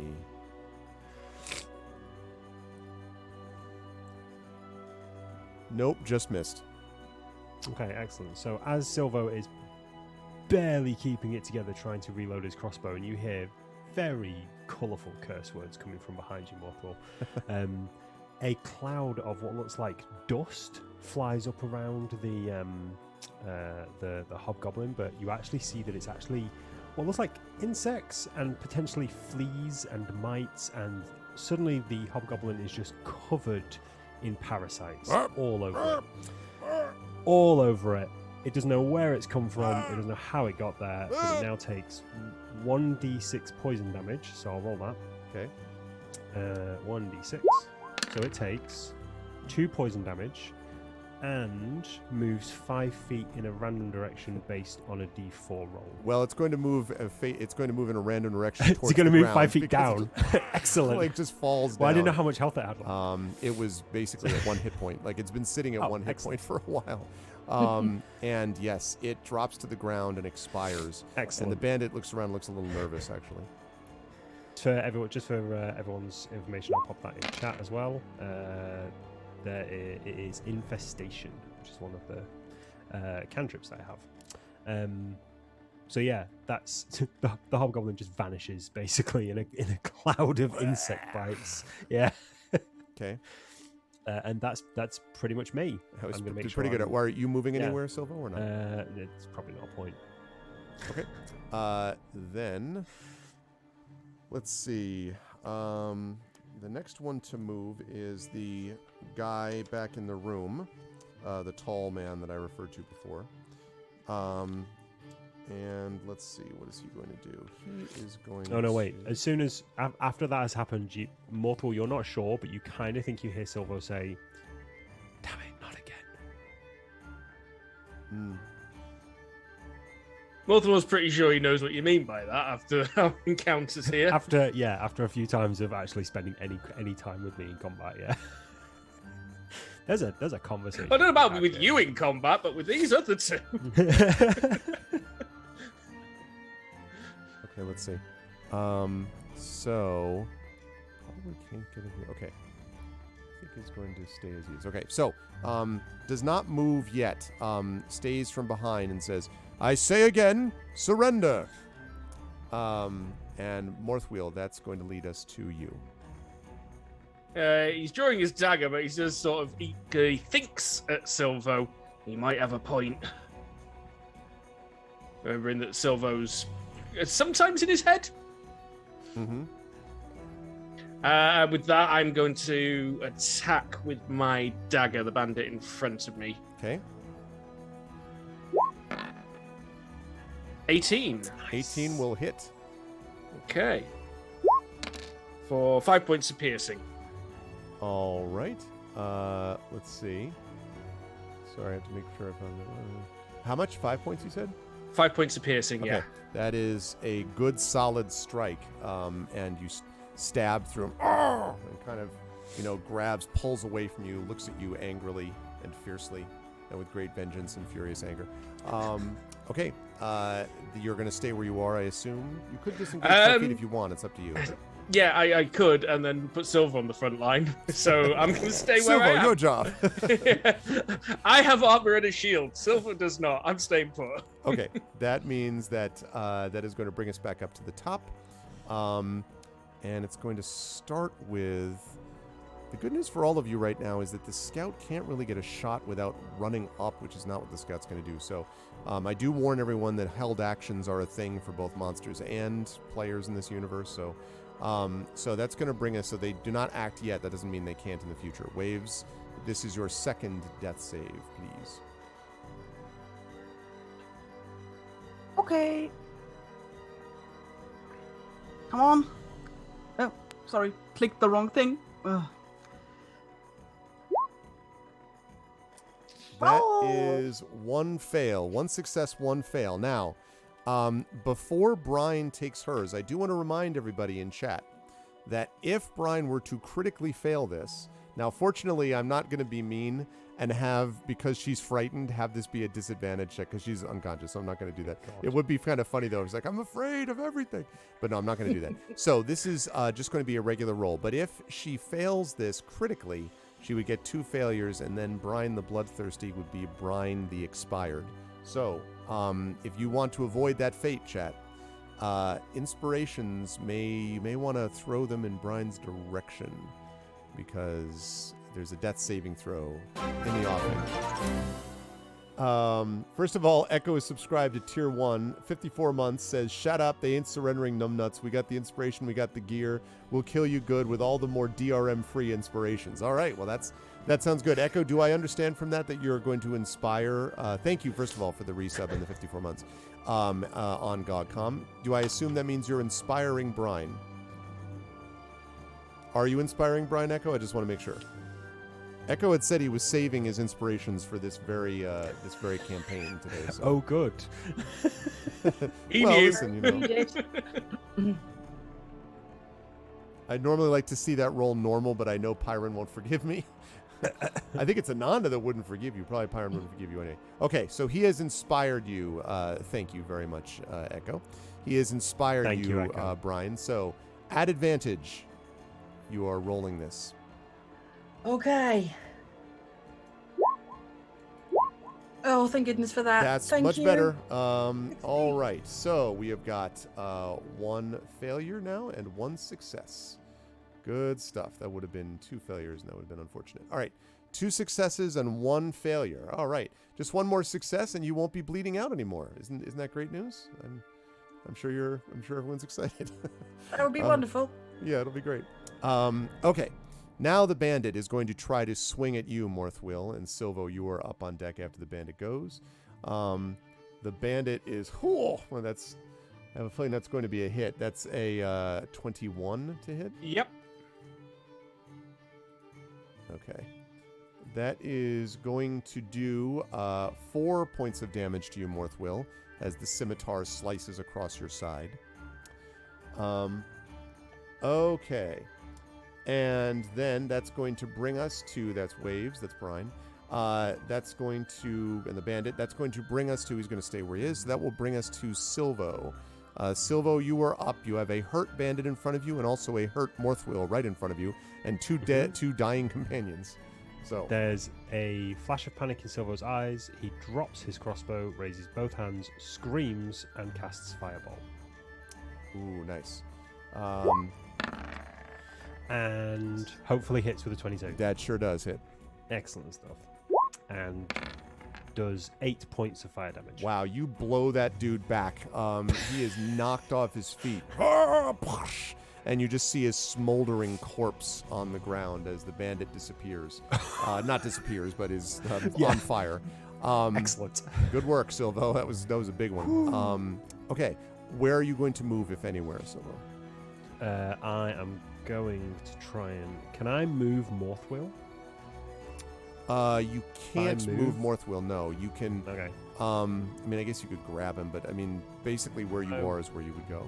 No, that's fine. What I would like to know is if I am in this position right now, if I were to theoretically move here, would I be able to theoretically move to this space afterwards? Just for what reason, though? You could, like... to fire on these and then, like, you can... Yes, as long as you don't remain in that space, yes. Like, you could sneak around the outside. In this space? Yeah, exactly. You could shoot and then go back to the space where you just were. Yes, yeah. That's fine, yeah. So I'm going to move here, so I'm near a corner. It's just, in this space specifically to my south, there's quite a lot of rock. So I didn't want it to be like, oh, look, Silvo's in a wall, he's clipping. Yeah, it's logical. Like, I wanted it to be like, no, I'm kind of peeking around the corner and taking a pot shot, and then I'm going to be moving back again.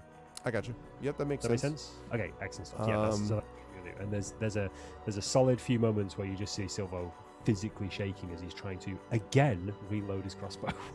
Okay. Damn it, come on. Okay.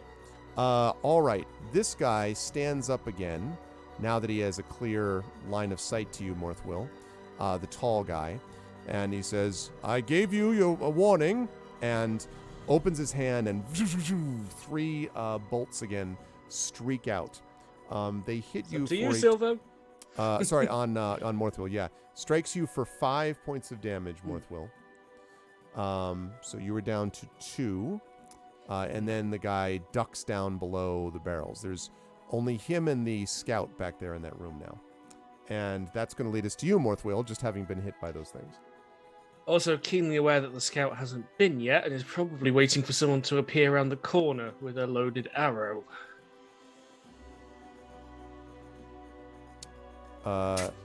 Okay, I'm sorry, say that again. I'm sorry. I'm just thinking out loud. Oh, okay. Yeah, I'm just keenly aware the scout's not been and is probably just standing there like this right now, Yeah, waiting for basically someone it's- to yeah, appear. Probably. So, and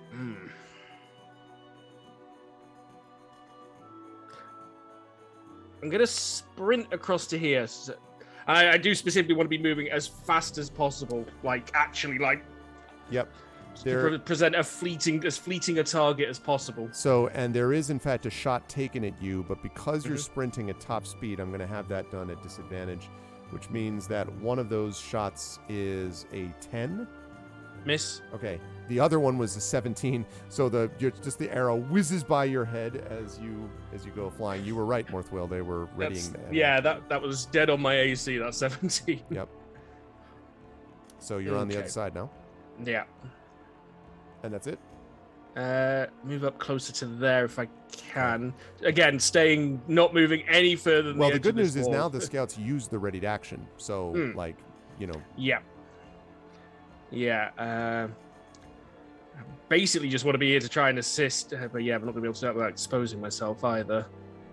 Well, it depends. If you want to try to heal or do something with one of your companions, you could do that right now without an attack because of that action that was just used. Or you could get an attack in on one of the, on the scout or whatever. It's up to you. Actually, I wouldn't mind trying to firebolt the scout from around the wall. Sniper fight! Yeah, that's right. This is all Mass Effect cover fire stuff. Right? I'm thinking more police squad behind the dustbin 6 feet from each that other. Too, yes. Yeah. Choo. Yeah, that's where I went with that. Gotcha. Yeah. Alrighty. 9. Impacts the wall behind. Sadly, does not hit. Okay. That is going to bring us to the top of the round. The scout. I think the scout is probably going to stay where the scout is to do the second verse same as the first, because the scout isn't going to go running up and attacking you. So that's going to bring us down to Waves. Now, Waves has 1 success, 1 failure so far. So technically, a crit fail could lead to the end of Waves. Or a crit success could bring Waves back to her feet. Or a regular success or failure would have just that result. So it's up to chat. I don't know what the inspiration situation is for people in there, but it's up to that. By the way, those rolls in the room are what look like cloth, basically bolts of cloth. And the casks that the tall guy keeps rising up from behind, those are obviously casks, probably wine casks. Okay. Could have been rum. You never know. Sometimes there's rum. Echo does have an inspiration left. So yeah, I mean, I think that it would be like I had a character portrait made for this and all, so I would like to take the inspiration. So Echo, if you want to inspire, Echo. you can do that.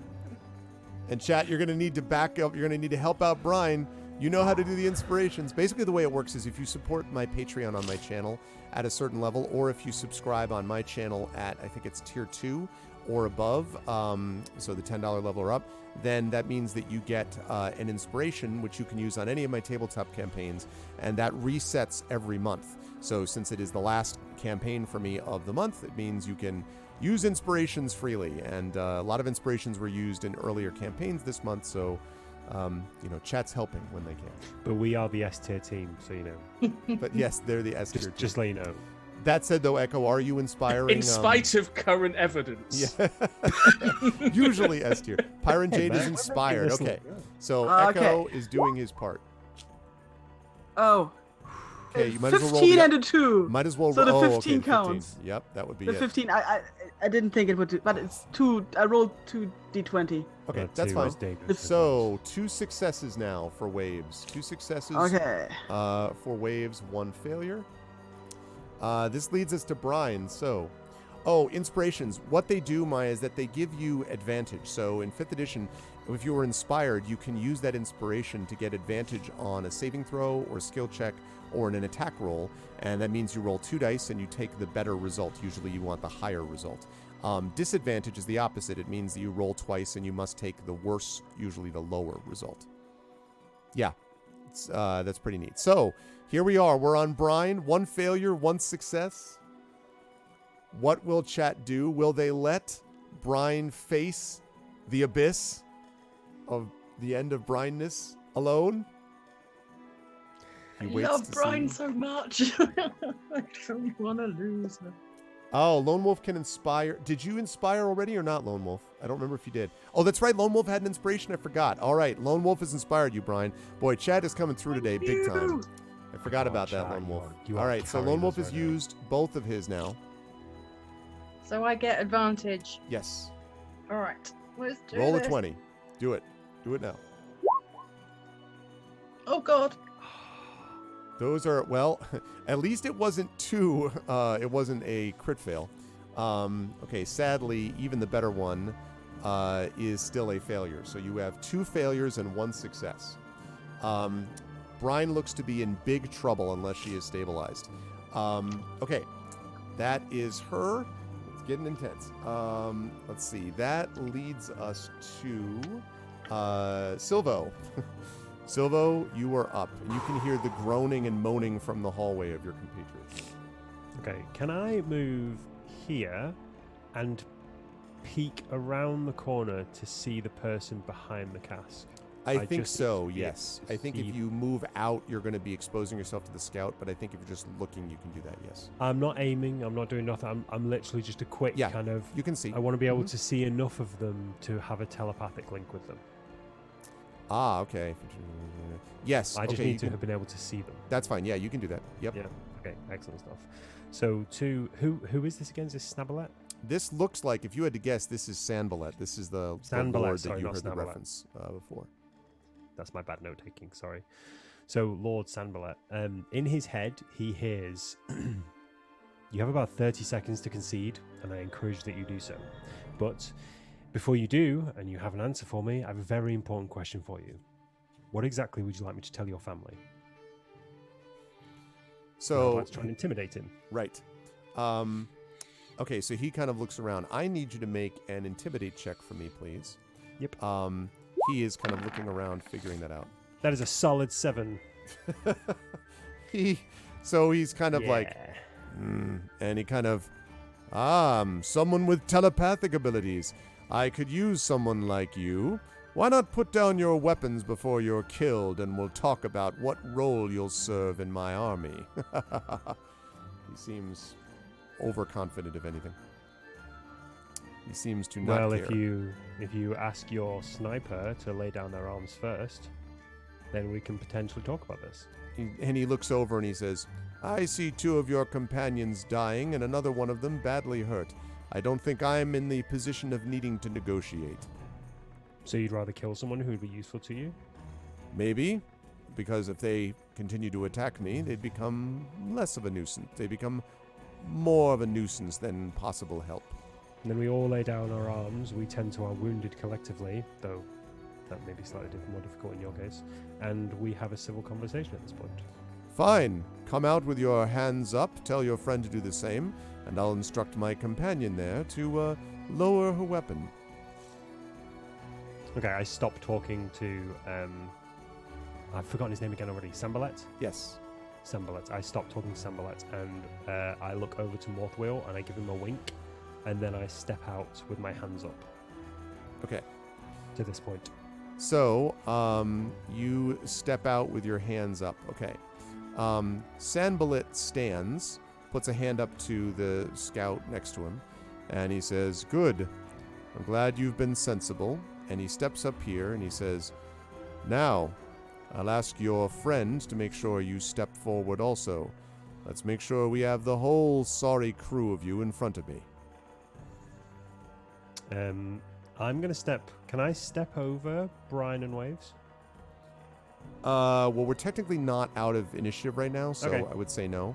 Okay. At the moment, this is the spot you're at. The Sanballet has just done what you've seen. And Morthwyl, that means it's now your turn. Got it. I'm going to ignore him and tend to Brine. Okay. Sounds good. Make a medicine check, please, then. If you have a healing potion, so much the better, but if not, you don't, right? I'll just double check. I'm positive nope on that. Okay. We did find that. Didn't someone find a weird potion? I forget who has it. That's the only thing. A weird... I think that I'm- wasn't Yeah. I'm thinking a talisman. Never mind. talisman, Oh, blue yes, potion, it was. Yes, it was. Yeah. definitely okay. alcohol. In the Alright. crossover universe idea. Yeah. In the extended universe, yeah. Brine is stabilized, and that's about the nick of time that we can get.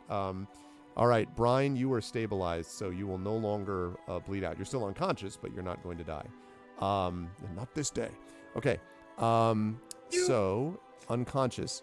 Now, that still leaves us with waves. We'll get to waves in a second. Morthwyl, that took your turn to do that. Mm-hmm. The scout, holding her bow still warily, sort of steps up here, still with her bow drawn, kind of facing in the direction of where you are, Morthwyl. And that's going to lead us to waves. So, waves, here you go. There's a lot riding on this. We have, chat, here's the way it works. If you get one success, then you are stabilized. If you get one failure, then we keep going. If you get a critical fail, unfortunately, that is the end of waves. Yep. But if you get a critical success, you're back up. We'll see. I don't know if chat has any inspirations left. They may not. If we had Hillness here, Hillness has them, but I don't think we Just do. not rolling Can a 1 is what I need to do. Like a good role player, not roll a 1. Is that pay to play? Is that pay to play to win? Can I quickly sign up? Oh, I mean, I hate to use those terms. It is to support the Patreon, and it's a cool thing that people get when they do that. But you're allowed to technically inspire your compatriots. You're not allowed to inspire yourself. I should be able to not roll a 1. I can do this. All right, you got this. You got this. I can do this. Let's just not roll a 1. Just not roll a 1. Don't look at the screen for a minute. Don't look at the screen for a minute. Don't not roll a 1. Not roll a 1. Come on. Are you? I rolled a 1. No!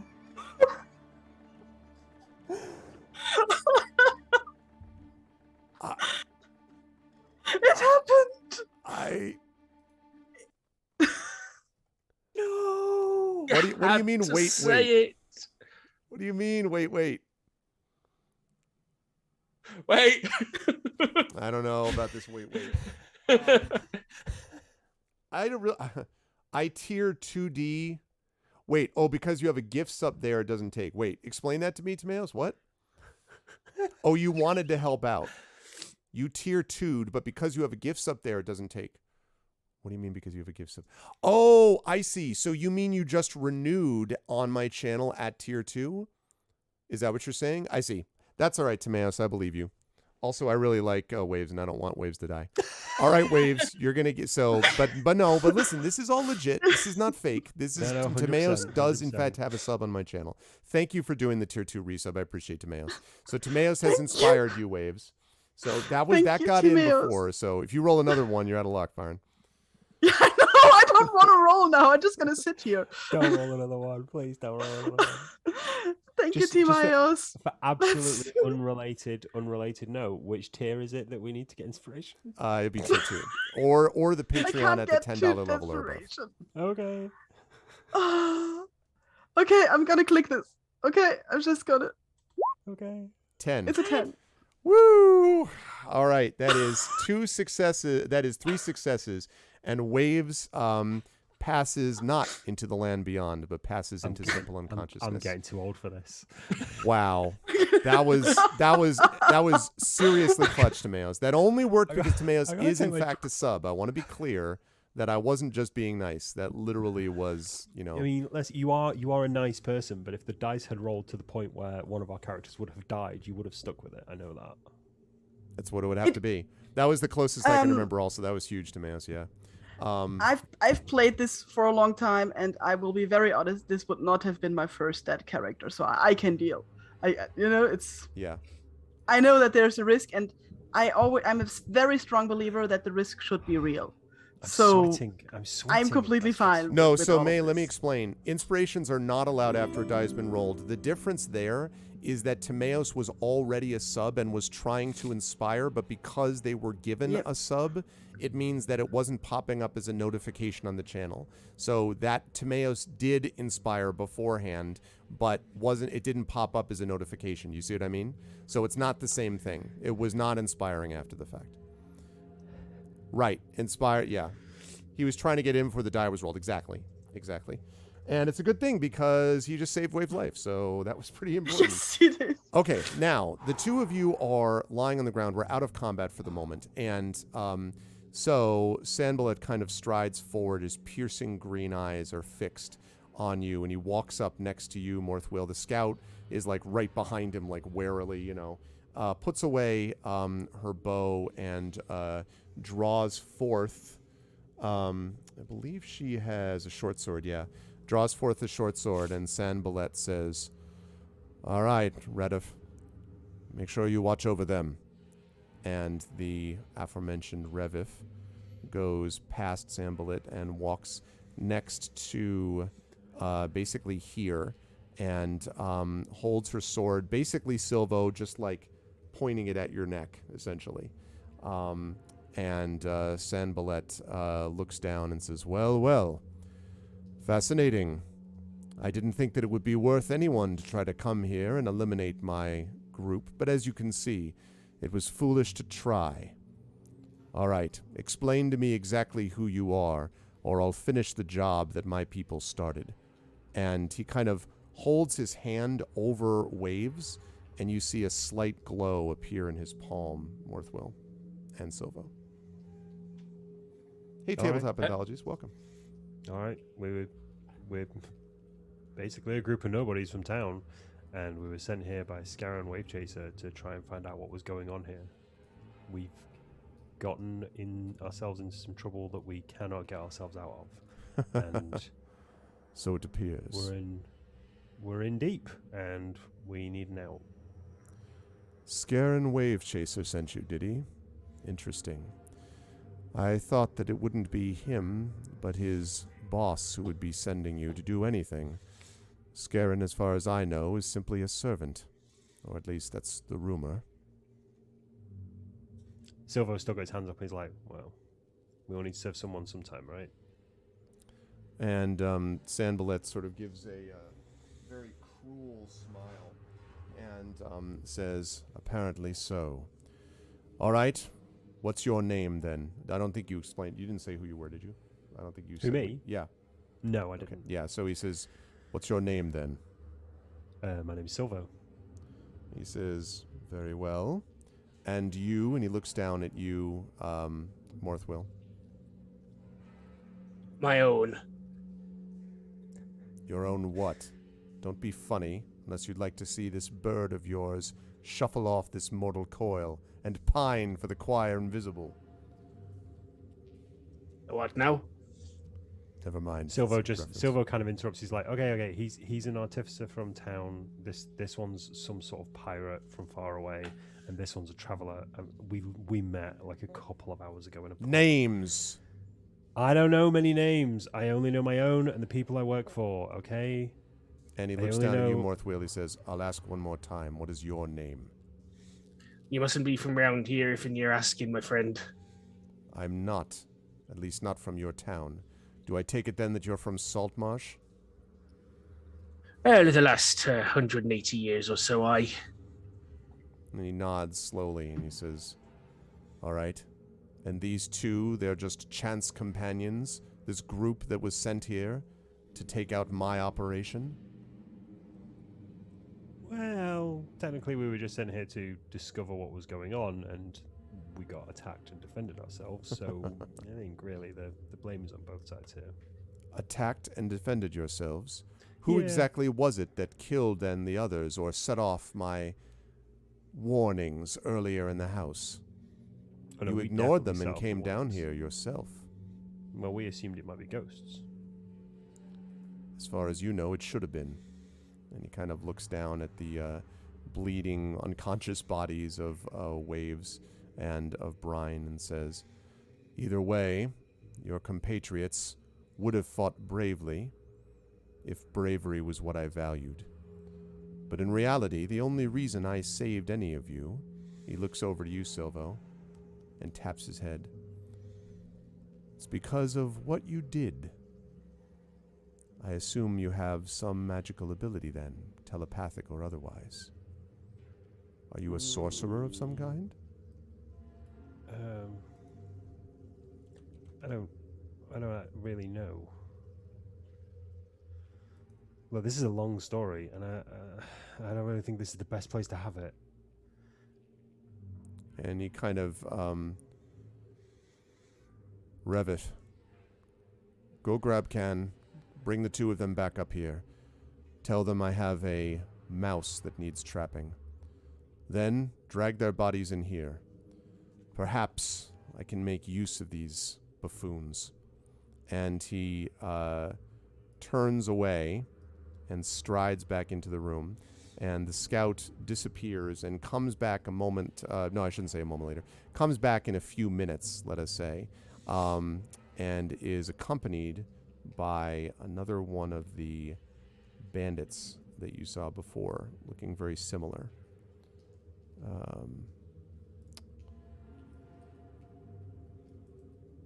Hold on a second. There we go. In fact, this one looks extremely similar. So similar, actually, that you wonder at first, Morthwyl, whether or not you're looking at the mirror image of a person you already defeated. And when he comes and sees the body on the ground, he says, "What? Who did this? Who did it?" And he draws forth his scimitar and holds it up, and Sanballat says, "That's enough, Can." And Can, just brings his scimitar down to literally within an inch of your neck, Morthwyl, and just holds it up and gradually pulls it back. And Sanballat says, "You have the singular honor, dwarf, of having killed Can's brother here. They were all they had of each other. Their only family were each other, and then you decided to wipe them out. However, Can works for me, and knows better than to let personal emotions take over in a matter like this. Isn't that right, Can?" And Can, his face worked in passion, just sheathes his scimitar slowly and steps over to the wall. And Sanballat says, "There, that's better. Now, the two of you, the elf and the dwarf. I'm so sorry, Silvo. Did you say your name now? You did, right? Yes, Okay, I said so my first name. Silvo and the nameless 180-year-old one, drag your two companions in here to this room. And you can see that Revif, the scout here, has her short sword held, right basically next to you. So, yeah. I will, to the best of my ability, try and drag Brine into the room. Yeah, and by the way, the only thing that this guy knows is that Morthwyl, you were standing next to him, and that the body of the guy is dead. So he doesn't actually know who killed him. He just knows that somebody did. Someone's got to get the blame. Yep. And I haven't admitted it yet. Okay. I would expect no less or more from Silvo. One of the two. Excellent, excellent. Okay. So, they're brought into the room, and Sanballat kind of sits on one of the casks with a smile. He says, "Good. Now that we're all here, we can perhaps speak more freely. I don't suppose you have any way to heal those, do you?" He kind of points kind of dismissively at the two bodies on the floor of Brine and Waves. No. Silvo assembles another one of his crystals, which again fails to light up, and he's just like, Morthwyl, you mean? yes. Yeah, he means Morthwyl. I was like, Silvo does that? Okay. Yeah. Okay. And he says, "Very well. It No, seems that you might. early... Oh, go ahead, Silvo. I'm sorry. I was going to say, yeah, no, we don't. I was kind of hoping you might. And he says, "And why exactly would I heal those who had attacked me?" Well, attacking you just feels like a bit of a side effect as to why we were sent here. We were just sent here to investigate the house. Again, some stuff happened, some alarms went off, some people draw swords, things got a bit messy, and now we find ourselves here trying to find our way out. So, yeah, this kind of feels like an unfortunate series of consequences. Apparently, more unfortunate for some than others. Silvo's going to just hop onto one of these casks. And Reviv's eyes kind of flicker over to you, Silvo, and then back over to Sanballat. And Sanballat just gives the barest, shakes his head and then says, "Very well, Silvo. And I'm going to ask you, since he refuses, what is his name?" And he points at Morthwyl. "I want to know, because if I'm going to help your friends, I will need some assistance in turn." I think at Silvo very quickly. Make something up. I think back to Morthwyl. Don't worry about it. Sambalet stares at you. I'm waiting. I gotta be honest. In this line of work, I barely remember some people's names. His name is Pierre something. Pietor. I don't know. He's been in town for a long time. I've been in for about a year-ish. This one can't speak, and I point at Waves. So I have no clue what they are called. And this one apparently is some sort of pirate who literally got into town today. And sea foam, something like that. I'm not sure what. Jellyfish, some sort of nautical creature. I don't know, man. I'm just looking for a good payday to pay off my boss. Make a deception check for me, Silvo. Absolutely. That is a 24. That's pretty good. There's the good rolls. So There's the good roll. So Sanballat kind of slowly, his eyes narrow, and then I see. So Piato, he kind of looks at you, Morthwyl, and this bird thing that apparently goes nameless, and then this, and he kind of gets off the cask and he walks over next to Brine and looks down and says, "Somehow she looks familiar to me. A genasi, I believe." And then he kind of shakes his head. "No matter. Eventually, the names will be irrelevant in any case." And he looks at Revif and he says, "All right, get them both back on their feet, at least functional." And Revith reaches into something at a belt pouch and pulls out a little vial, and then gives some to each of Brine and Waves. And this thing, when it goes down, this probably functions sort of the equivalent of like a healing potion. You don't get a very big dose. Each of you is going to get, let's see, Brine is going to get 5 hit points back. And Waves is going to get also 5, good rolls, is going to also get 5 back. But this thing, as you have it, it's burns as it goes down your throat. Like it's just this, so you sort of wake up having this bizarre unconscious dream about running through a fire and just smoke, breathing ash and smoke and fire. And you wake to find yourselves flat on your backs. You can see 2 angry-looking, a bandit and then the scout you were fighting before with their swords pointed at you. You see Sanballat with his arms folded, kind of staring down at you. Morthwyl is behind you, Silvo on a cask. There is an immediate whisper to both of you from myself. Just play along.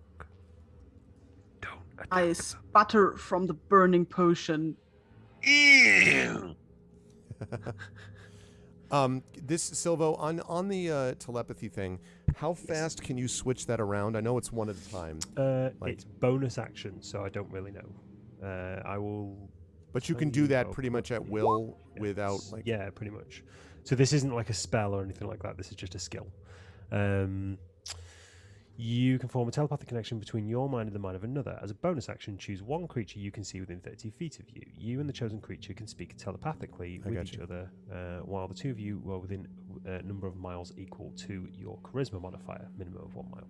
You understand each other. To understand each other, you must speak mentally in a language. So one at a time. The only thing I want you to remember about this, Mike, is that when you're using this, keep in mind that it's not like a text, a group text, right? It's not a broadcast all. It means that you will need to take a few seconds in each case to say these things. So I think in this context, you are able to do so. But just be aware that won't always be the case. So yes, you do that, and then Sanballat looks at you and says, "I wonder if you're using your special talent already, Silvo. What exactly brought you to Saltmarsh? Are you a native there, like Piato?" No, I'm not. There's a very kind of heavy look to Silvo's face at this point. I'm from Seaton originally. And he nods slowly. He says, "I see. How long have you had this ability of yours to communicate through one's mind.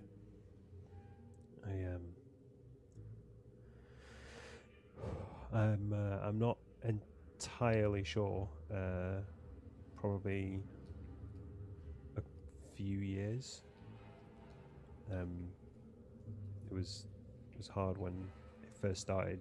I couldn't really control what came in and what went out, so a lot of people thought I was whispering to them. And I heard a lot of people's thoughts, and Silvo just kind of goes quiet at that point. And he sort of Sanballat nods, and he stands up. Or actually, I'm sorry, he was already standing looking down. I beg your pardon. He walks over to you, though, Silvo, on the cask. And he kind of leans in, and then he puts his hand just on the back of your head. And he leans in and he says, I know what it is to be afraid, Silvo. But if you're smart, you can let your intellect conquer your fear. If you work for the right people, you can allow that fear to disappear completely. You seem to care somewhat for your friends, but just so you know, I don't. The only one I care about right now is you, and what you can do, and your friends, I suppose, for me. If you agree, you can live to see another day. If you disagree, I'll end your problems right now by ending you. There is a... So Silvo's been looking down this entire time, kind of like playing with his thumbnail, sort of like picking away at some dirt. And he just slowly looks up at Sanballat, and there are just tears streaming down his face, and there's a moment where he goes, I am so very afraid of this power, of what it can do and what it has done in the past. And if I can get rid of it, control it, do whatever I need to, I'll do what I can. He says, good. And then he kind of leans back and he says, in that case, the two of you on the ground there should know that the only reason you're alive is because your friend Silvo here had the wits to understand his limitations. Now, you killed several of my people. Fortunately for you, I don't really care. All that I really care about is making sure that what we're doing here gets solved.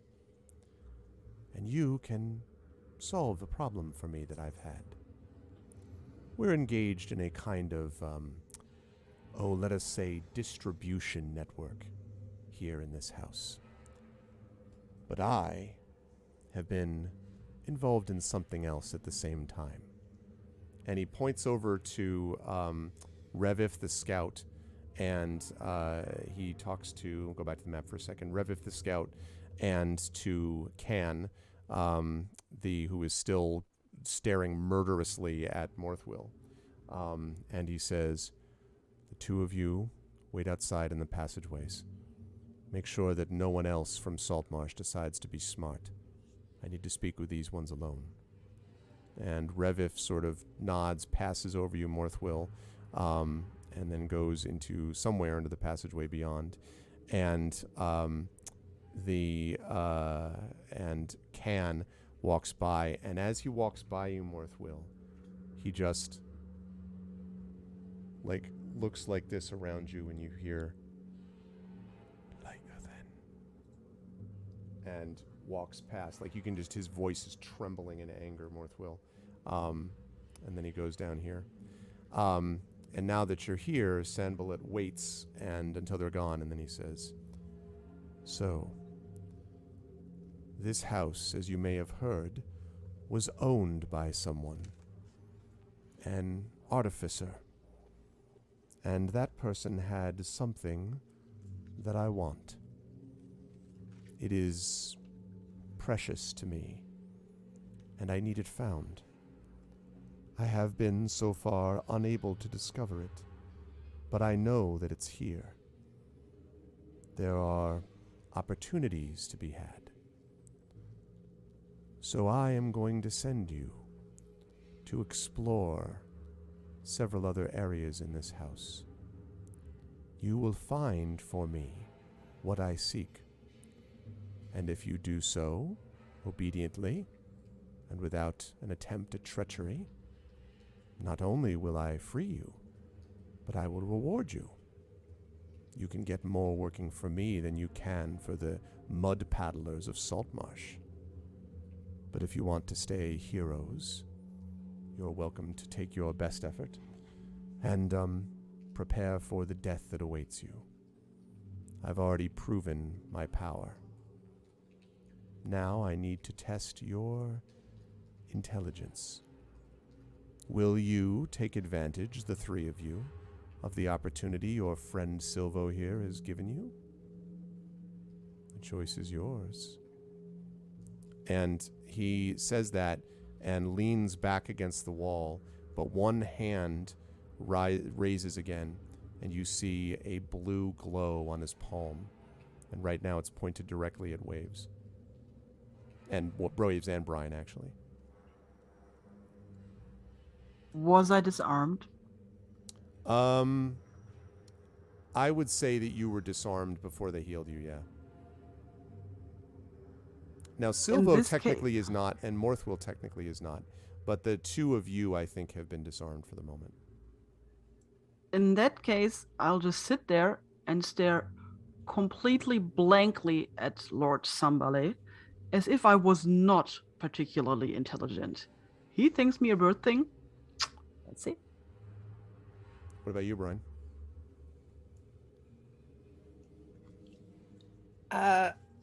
Brine is going to still be coughing and spluttering with this elixir or whatever it was that brought her back, and go, I think I excuse me, I think I missed something.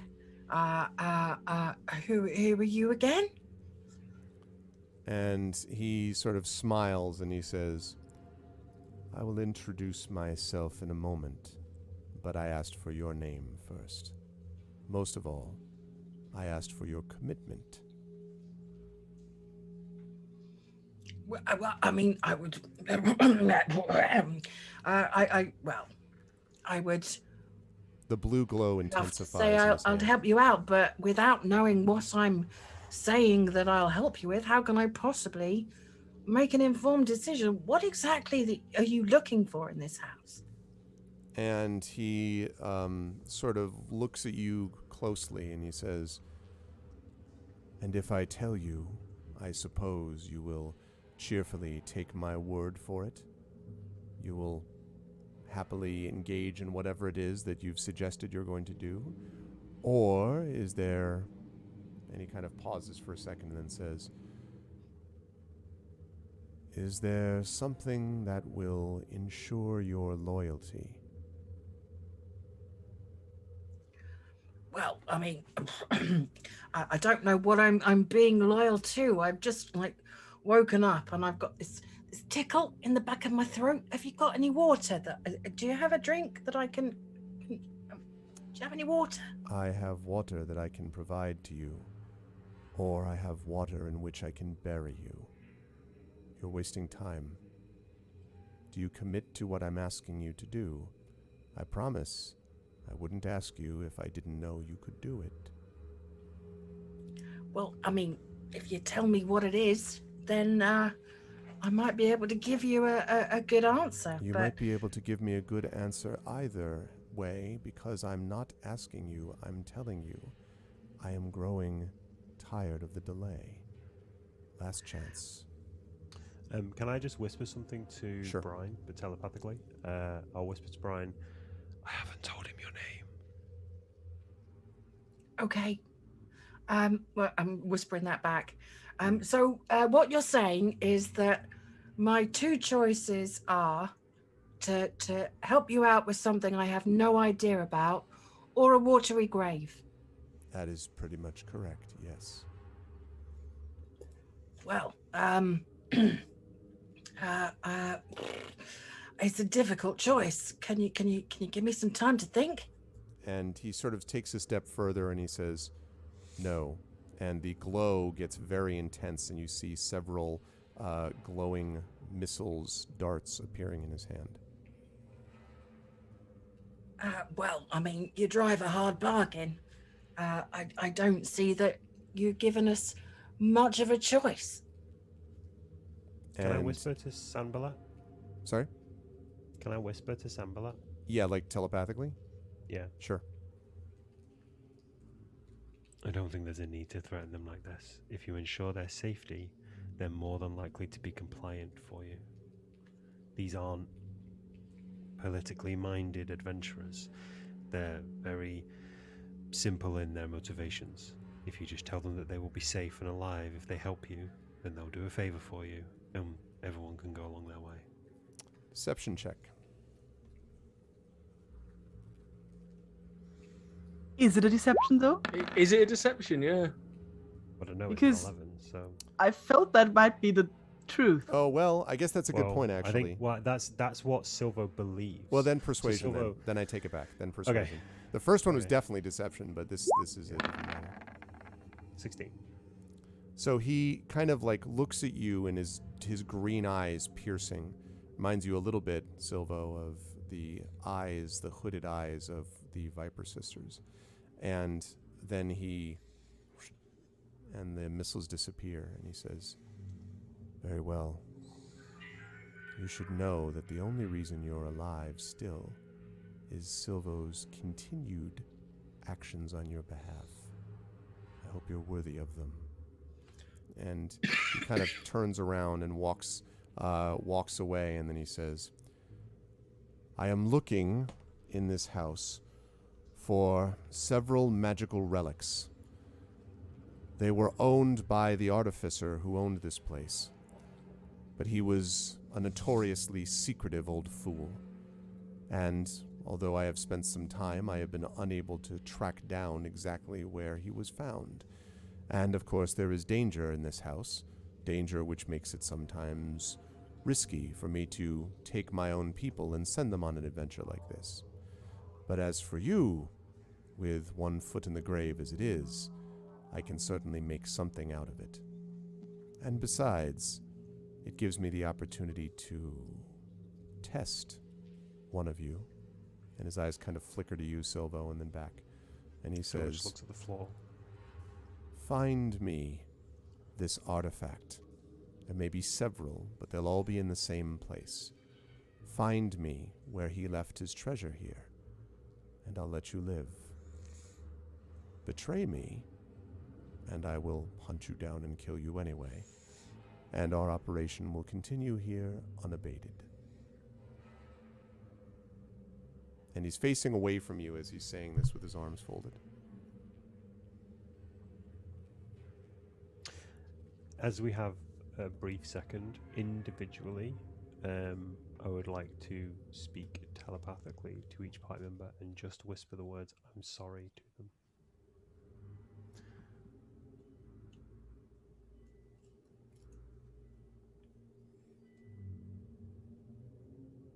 I don't hear an answer. Who's he looking to for an answer? He's not. Doesn't seem to be looking to anybody. He's sort of waiting for any of the four of you to respond. And he kind of looks over his shoulder in the general direction of the group. Okay, he mentioned earlier that he remembers me. It might be because of my reputation. However, he hadn't popped up from behind this barrel before I went down. Right. So do I recognize anything about him? Do I know anything about this person? Is this someone that I've heard of before? Because he's mentioned his name, hasn't he? Yes. I don't think he has, actually. I think he was waiting for you to, like, give your answer before, I think. I don't think he actually said his name yet. But you could ask for him for his name now that you've, quote, given him your consent. Okay, I will say now that we haven't been formally introduced, may I inquire as to your name? You may. And he turns around. You'll hear it a lot more, as will many people here along the Azure Sea if I have my chance. My name is Sanballat. Now, this name does not strike you as familiar. You don't really recognize him in particular, Brine. But there is no question that he obviously has some decent amount, potentially considerable amount of magical power. Okay. Because we were led to believe that there might be pirates or slavers here, so I just wondered if I knew him in pirating circles, as it were. Nope, not pirating circles, but almost certainly it doesn't take you long, Brine, to put two and two together. There are bolts of cloth right above you, and there are casks of wine down below you. These are definitely, they may or may not be slavers, you don't know, but they're definitely smugglers. Mm-hmm. No question about it. That's what this stuff looks like. Okay. I am kind of looking to my companions, and I'm just going to say you haven't given us much of a choice, have you? We'll see if we can find your artifacts. And he nods, and he says, good. And he pulls out from his cloak, he pulls out a long, delicate wooden pipe. And you can see that it's a long stem, this pipe, and then the end of it is the bowl that holds the tobacco. It seems to be made of some kind of stone. And he, using his fingers, snaps his fingers and a little bit of flame on his fingers, and he lights the bowl and puffs on it. And the smoke, as it comes out of his mouth and comes out of the end of his the pipe in his mouth, sort of exits, but you notice that it doesn't leave. The smoke just circles around him. And the more that he smokes, the more that the more that the smoke remains. And then you all see that the smoke is beginning to form shapes. And the shapes are actually doing things and moving around. And then you see the smoke actually forms into what is obviously the face and body of Sanballat. And you see the face sort of, the body kind of pointing, and some of the other smoky shapes look as if they are like bandits or various servants and things like that who are carrying casks of wine and barrels and moving things back and forth as the Sanballat smoke figure points in different directions. And then Sanballat, the last thing you see is the Sanballat smoky figure at the top of what looks like almost like either a tower or something like that, standing, and the smoke down below has formed itself into many, many people that are looking up, awestruck at him at the top of the tower. And then he takes his pipe and removes it from his mouth, and the smoke vanishes. And he says, "Someday, that will be me. Someday, if you're lucky, those faces you see in the crowd will be you. If you do your job, you might end up in a much better place. If you don't, you will end up as dead as dead as you almost were just now.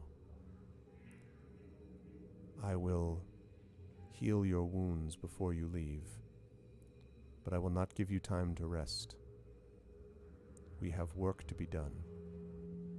And he kind of waves his hand and then pulls out a sort of larger version of that potion, the elixir, and he tosses it to you, Silvo, kind of underhands it so that you're able to catch it. And it's a fairly decent size, so there's enough that he could give some to each of you if you needed it. So depends on who wants to take some or not. Yeah. Yeah, I absolutely. would like to use my divine sense Okay. to see whether he is a fiend or something like that. So he's, and I think it only detects just evil or fiendishness. What, right? As an action, you can detect good and evil. Until the end of your next turn, you can sense anything affected by the Hallow spell, or know the location of any celestial, fiend, undead within 60 feet that is not behind total cover. Okay, so several things there. Number one, he is decidedly. You can sense anything affected by the. Okay, right. So, first of all, he is decidedly not undead and not a fiend. He is absolutely evil. You probably could have guessed that already, but he was absolutely evil. More troubling. We need to tell you our alignments? Yeah, right, exactly. More troubling to you, though, Waves, is that you do sense undead here, but the undead that you sense are not in this room. They are somewhere to the north. There is definitely undead that you can sense, but not in this Danger room. room. Yep. If they are behind total, if they are behind total cover from me, I will not sense them. It means that you would know. Well, yeah, but I thought you would sense them even though you wouldn't know the location. Anyway, but regardless, but there's no undead here, and he is definitely not undead or a fiend. Okay. So Silvo, you have this thing. Are you going to have any of it / toss it to any of your companions? Yeah, I'm going to take a mouthful and then pass it to my companions. Okay, so you are going to restore 3 points, which I think brings you to full. Again, you're sort of coughing the whole thing. Morthwyl or everybody else taking some, or? I will take it last after the other two have had a swig. Okay. I will kneel down next to... Well, actually, are Brine and Waves, are you on your feet now, or are you still on the floor? You were sort of seated, but you could stand if you wish. Yeah, I don't think we were allowed to stand up so far. Okay, I'll kind of kneel next to you and kind of letting the prisoner drink water-esque kind of feed you this potion if you want it. No, I don't want to be fed.